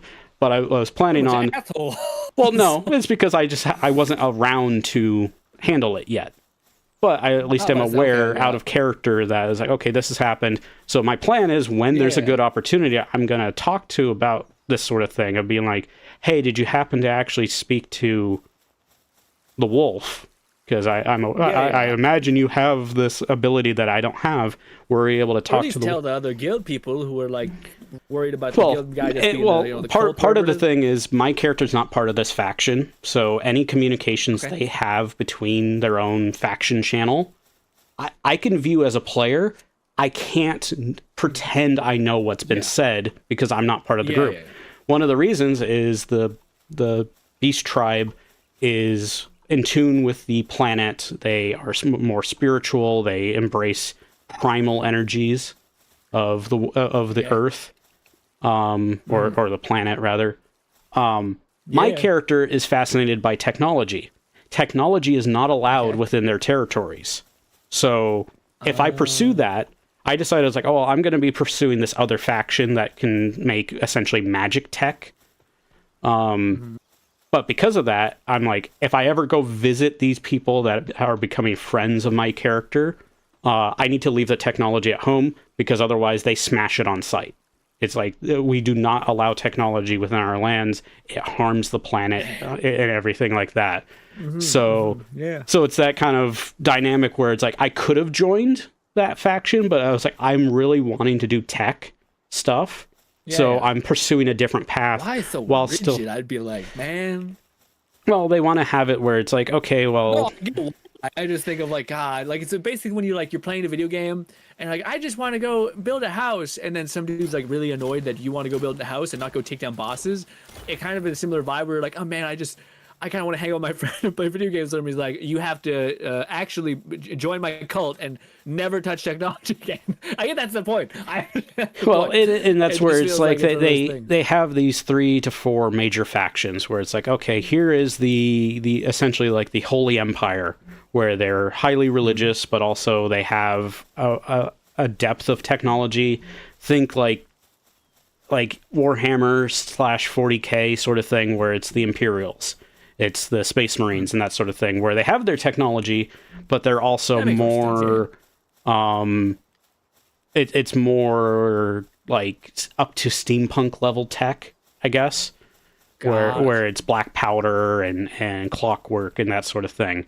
So they even have robots, but they have it where if you potentially, it's like it's an approval process, but if you want to play a robot character in that world, you have to get approval from a game master because it has a lot of very specific, like, okay, you're playing a robot, you don't have emotional range. If you're playing one of the Empire, you don't have access to magic, technically. And you are essentially you are an automaton. You are built by someone else, another player, a game master, whatever it may be. So you can play it, but just keep in mind, you're not going to have the emotional depth and range that a human or elf or slime character or whatever else will have. So it's like you are signing up to play something that's more restrictive because you want to just be like, I just want to be a robot sort of thing. Or then there's also the kind of fun with that. Like, like I think everyone could wrap their heads around that. Essentially, like it's about having fun with the character that you're creating, I think, largely. And I think if you're like a brainiac, it's kind of annoying because you're like, oh my God, I know I need to like think of all these. And I like things. it where it's embracing kind of some of the older, understandable restrictions of D&D, where it's like, okay, well, back in the day, they had, of course, more heavily tied to alignment systems and race and expectation of said race. So, like, if you're playing a Dark Elf, a Drow, you were generally going to be evil. Like, almost all of them are. There are exceptions, and there's official canon ones, but racism. But it was good racism. People have talked about to this day that they miss when there was this built-in system for it, where it's like it made each of these different races dynamic and more interesting. Where it's like, instead of being okay, everyone can be everything they want no matter what. You can be as good or as evil as you want. And it's like, well, then what's the point in playing these different races then? What's the point of being an orc berserker if I could just be get away with it? If I could be a gnome berserker or other things like that? It's like, it doesn't make sense. But it's like, say if you wanted to be like a dark elf or something like that, and they were like normally really racist to high elves, or maybe to all races, could you acknowledge that like you are abnormal and still play that character? And they even did that with D&D. They have the main, like, I think they called it like Lothsworn, the one kind of spider deity. That one is the evil drow. But then there's other ones that have broken away from that are not so much, including like one of the D&D heroes is like Drist, I believe. And he's one of the ones that isn't considered like, he's more of a heroic character, but he's also a male, which in drow culture they are matriarchy. They all women are superior to all men, kind of culture, to the point where one of the kind of abominations they have are called driders, which are drow spider people, and they have done essentially magical experiments to turn some of their men into these kind of abomination things, because they don't see them more than breeding stock amongst other things, sort of thing. It's like, that's all. That's their purpose. They are. I was gonna say. Sorry, a thought popped in my head when you were talking about that, where I was gonna say to like maybe you and anyone else in the chat. If I put myself in that position, that's difficult. Where like I think there's definitely a group of people who really like MMOs and stuff like that. So like if I were to tell you that like, oh yeah, there's this video game where like you spawn into this world and it's basically a matriarchy where like all women, like basically think of like normal kings and knights time, medieval times, but it's inverse. So now all women are basically the kings, and all men are kind of in the princess setting or like the position, all that kind of stuff. As much as like, I don't know if I think, to me, and maybe both of you, I feel like maybe similar to this, I would rather hear a story that like a really well done story about that world than necessarily like make my own story in that world, because I feel like that's kind of which is fair. You know? And that's where it's like not everyone's like, I personally don't. I struggle with creating like a lot of characters. I generally will make one and want to stick with that one as long as I can. To the point where it's like, okay, this is essentially just me. Yes, I'm maybe flavoring the character a little differently, but it's more so myself than anything else. While other people really like making, like, here is a character to essentially be my outfit for the day. Tomorrow is a different character. The next day is a different character. That sort of thing. And some people are fine with that. It's perfectly fine. I can appreciate it. That's where this community system that I'm in, they also have it where, yes, you can do that, but also you have a 30-day real-time cooldown of getting a character approved. That give yourself a month to enjoy this character if they get approved. Because there's like the different layers of things that they prefer. But it's like layers of that sort of thing where it's like, okay, you can get your character approved. You now can play this character. If you need to make changes to things to like that dramatically change what your character looks like, okay, it's like, I realized I actually wanted to use this head model or change this other thing. I had it where my slime character completely changed color for because of a certain roleplay things that happened. Where when I started, I was like this purple color, but then I was like, I got this idea after a friend found something in the little Wikipedia that this world has been made.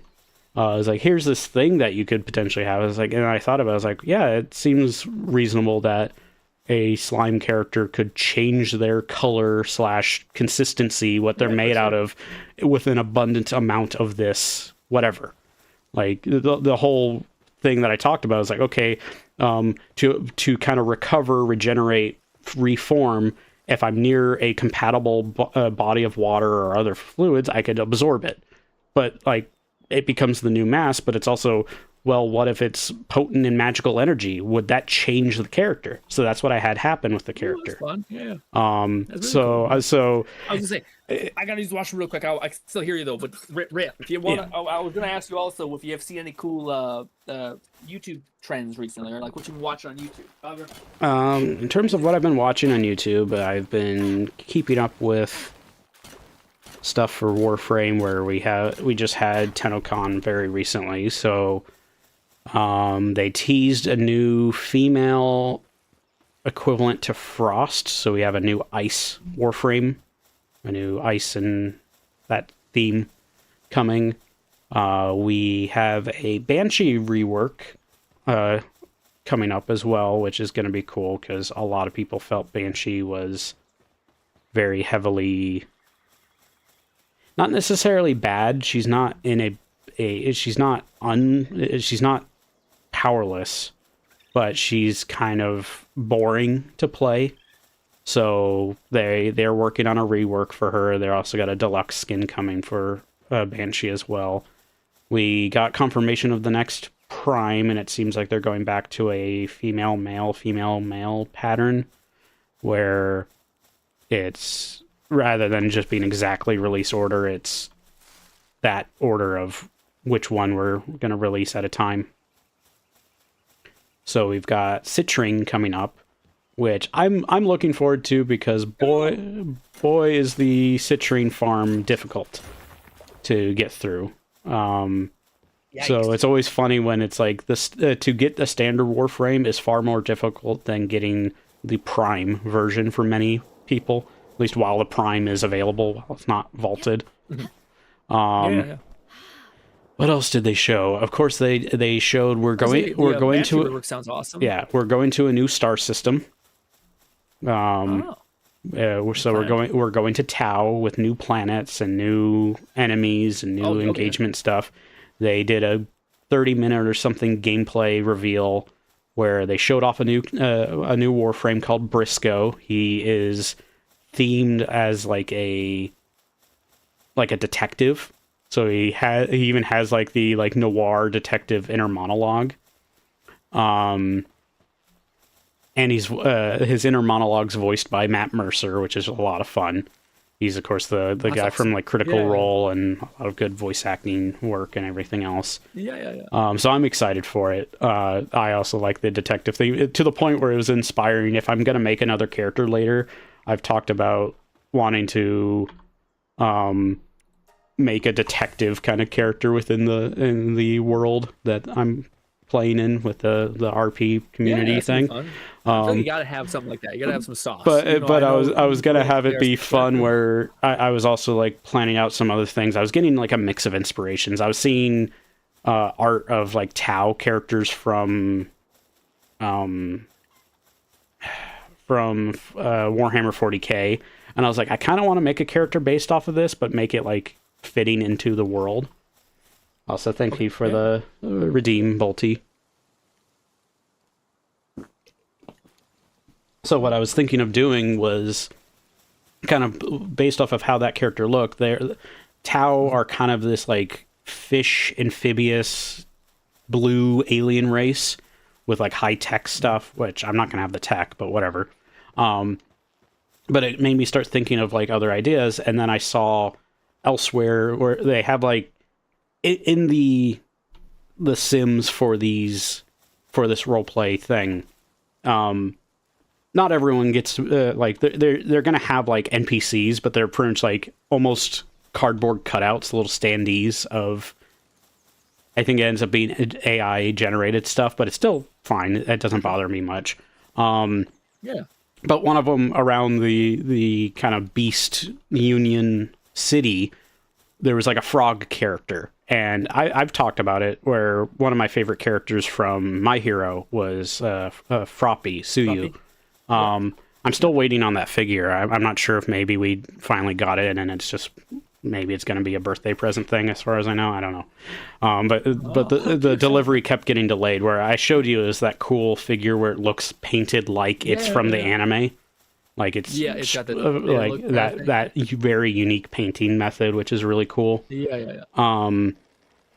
But what I was hoping to do with that character was I was going to make a kind of frog character. There's a rogue class, so you can be kind of a sneaky dagger wielder. At some point, they're working on what they're going to be calling expansion classes. So we have like one in the works that's closest, I think, to being implemented is like Dark Knight. But then there's also like Valkyrie or Vanguard. There's Viking. There's Ninja, that sort of thing. So I was thinking, as much as it's on the nose, I kind of wanted to make a Ninja Frog character. Awesome. But I thought about it further. It's like I want to do that. What works out nicely is the territories of the Empire include essentially a in-world version of Asia, where it's like a mix of here's a bit of China, here's a bit of Japan, here's a bit of Korea, and all their different cultures mixed in. Yeah. So I was like, okay, I can make a Ninja Frog character from there, join the Empire, become a detective, and then I was like gonna jokingly have essentially be like private investigator, but then have the image be like a crocodile or an alligator as like just a play on the visuals of having like the symbol. Well, but yeah, I was also a bit inspired by Greninja, yes, to the point where I was thinking of maybe naming the character based off of but I thought of like some fun stuff because there's like 6 main types of magic as well, so I could have water dark as a combo even. And I forget what it actually because they have it where each elemental magic has a free combo if you happen to have the knowledge of both.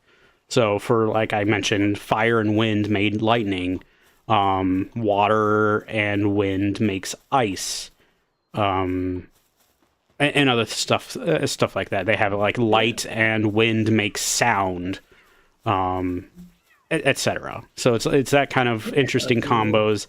They have it where there's like additional knowledge, like arcane knowledge that you can learn. So for example, my character has fire and wind, has lightning, and because of that I have the prerequisites to eventually apply to learn magnetism, where it's like as long as you have essentially what makes lightning, you can now also get magnetism, where okay, you can pull and push and manipulate magnetic objects, which is fun. So my character could become Magneto mixed with Storm sort of theme. That's awesome. which is a lot of fun. But they also have it where some of the other like arcane things is like, okay, well, you almost have all of the other elements combined. Now you potentially can learn time or space magic sort of thing, or gravity. Yeah. One of my friends wants to become a gravity mage, so that's their goal. That's what they're planning on. But a lot of that magic, a lot of the arcane stuff, is considered forbidden. So you may have to find other methods to learn that, or you have to gain a lot of trust to be allowed to use said magic, because it's like if you're not careful, you could just destroy somewhere. Like you could just nuke a city because you were careless. But thankfully for my character, magnetism and what they also call flow, which is I think light and wind, if I end up getting light magic, both of those are not considered forbidden. So flow is like motion and like kind of like some of the D&D style stuff where it's like, all right, I'm going to kind of turn into mist or kind of fly myself around somewhere or speed up sort of thing. Like so it's like kind of just this control over speed of light, because it's like wind and light. So it's like you are kind of rushing around, but it's like it's mostly just movement based. It's a utility. Whereas magnetism, it's like, sure, it can be a problem, but it's like, all right, you can push and pull metal. You can push and pull. Yeah, it's like you can't like make a giant explosion. All you can do is like, okay, I've just disarmed this group of soldiers because they are uh, they are covered in metal or they have metal weapons, that Yeah, sort of yeah. thing. Like Magneto or something type of thing. I was gonna say, if I could reply real quick to Bolty. Bolty said, "Question for Grin: when are you gonna announce the winner, and will you do it on stream?" Basically, for me, so I have to ship it, Bolty, by next, not by next week, basically. So like I'll probably next Tuesday, basically, is when I'll do a draw. The reason why I don't really want to do it on stream is because I'll basically I have like everyone's information, so I'd have to like take all that information, extract it, put it to a Google Doc, remove all the like their information, so I'm not doxing anybody, and then do the roll, which is a little bit involved. What I might do is I might like start the stream and be like, okay, I did the random thing, because I will film it and put it in a video, like a little clip of a video, being like, hey. But that's kind of where I lean a little bit. It's not that I don't like it; it's just that it's kind of a lot of like kicking up stuff. Maybe at one point, but for this first run, I kind of want to ease into the boundless effort and amount of stuff that I have to do. I already have to package these things and ship them, which is quite the ordeal. But alas, that's probably where we're gonna go with that. But anyways, yeah. And So next Tuesday will be when it's gonna be hopefully shipping out, and you guys will get reached out in an email if you happen to win. that's cool. I good luck to those that entered for it. I wasn't worried about it because I was like, I didn't follow you with Let It Die. I followed you with Battleborn, so I'll be more interested if you do a Battleborn thing. But hopefully next. Yeah. But then also it's like, well, I know you really like Shane and Aurochs, and I'm like, yeah. I mean, they were a very cool character and very distinct. Oh, it's definitely Shane Orcs. Yeah. But I would probably, like I mentioned, it would be Kelvin impressive to see Kelvin painted. Yeah, But it would also be a difficult one, I would imagine. A lot of jagged parts. But if you decided to make it, it would be cool to see. The jagged part isn't too bad. It'd be trying to satisfy the color bloom, which wouldn't be the end of the world. Yeah, actually, I don't think it'd be difficult to do. I imagine it'll be tricky doing the kind of gradient and kind of crystalline look to his, like, that's a very specific painting method, as far as I can tell. Yeah. I was going to say, Bolty, if you do win, I did say in the stipulation of the rules, if you do live outside of the U.S. or Canada, I can't cover the shipping because it ends up being like $80 just to tell you that. So if you do win, I will email and be like, hey, so if you want it, you have to cover at least that. But maybe it's not that bad. Maybe it's not $80. $80 is pretty ridiculous. With 1.0, they added a bunch of new pals. So you can see here, there's Pupperai. I mentioned earlier. On Twitch, he can come back as Bolty's on there. Pupperai with it. So he's a little samurai dog. Oh yeah. With a little stick sword. Oh, I seen him. Yeah, he was cool. Yeah, a little stick through his tail. And a little clover thing called Clovies. So there's a handful of new pals throughout the game. Plus, they did do some visual updates to some of them. Like, I don't think I've actually seen any of them that have gotten. What does that mean, Bolty? Can you cover the base cost though? What does that mean? The base cost is you getting it for free. It's just the shipping that's left over. Yeah, and like he's already done everything else. It's just the shipping costs that you're going to cover for it. So yeah, I haven't seen. Which again, I don't know how bad it would be, but yeah, you can easily do a. Sorry, what were you saying? I was just trying to see if I could find any of the new pals. I guess they changed this one a little bit. The Cremus one has like kind of different shaped ears, so it's looking a little less Eevee like. Croa is definitely new. Yeah, well, this one was added in the Sakurajima update. Oh, I see. But they also now moved him to the starting island region as well. So they're like little pupper too. Yeah, I like the Pupperai. Is very cute. Yeah. Apparently he likes to be a woodcutter as well. Yeah, that's tough. Sometimes you're like, dang, you're like, man, I love the look of this pal, and you find out that they're like their best miner ever, and you're like, ah, shit, you're not really good at fighting, are you? I guess you're just working in the mines. Yeah, some of them are just utility. Maybe I could try this. Let's see. He is ground, so I could see if I can do. Oh, I see. Bolty wants me to shave off like $30, $20 to $30. I'll shave off $25. That's fine. I feel it's kind of crazy. I'm paying you to get the statue, but alas. I was gonna say the game is a great state. The passives have been adjusted now that there are party team mixes and almost making the. So that's why I want to ask actually, Stellar. So Fluff's just getting into it, but I'm wondering if you were more deep into it. How? Because my biggest thing with Palworld that I didn't love as much as I loved actually a lot was I liked the like making the perfect pal, like breeding and mixing like to get the ultimate of the most ultimate pal. But the issue was is that at endgame there was clearly like the S rank like things, like you go to the S rank islands or the endgame islands, and they just have significantly better like flying birds. So if you happen to like a flying bird, and they just don't like you happen to like the starter one, then you're fucked, you know. So I was hoping that the build and like the upgrades was improved in this 1.0, and I wanted to know if at endgame you can kind of pick whatever pal you're gonna want, or if it's like nah, there's really like a handful of pals you're gonna want to use that are like the most strong in the game. So I'm curious if you can answer that for me. I appreciate it. Oh fuck! I didn't get to tell you what I was watching this week on YouTube.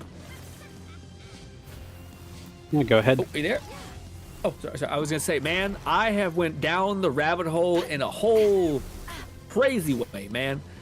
So what do you call it? You know how I used to watch, like, I still watch quite a bit sometimes, the like manga recaps, which is just like, here's like a story that would take you hours to read, condensed into like maybe 30 minutes to an hour, which is a great way to like vet if a story is worth reading or not. But recently, I've been just completely smacked upside the head with something that's weird. It's basically, think of like Chinese web novels / like novels, like they're not manga, they're just like words, right? But they use like AI to kind of give you a gist of what the scene is supposed to look like. And dude, they are farming on YouTube.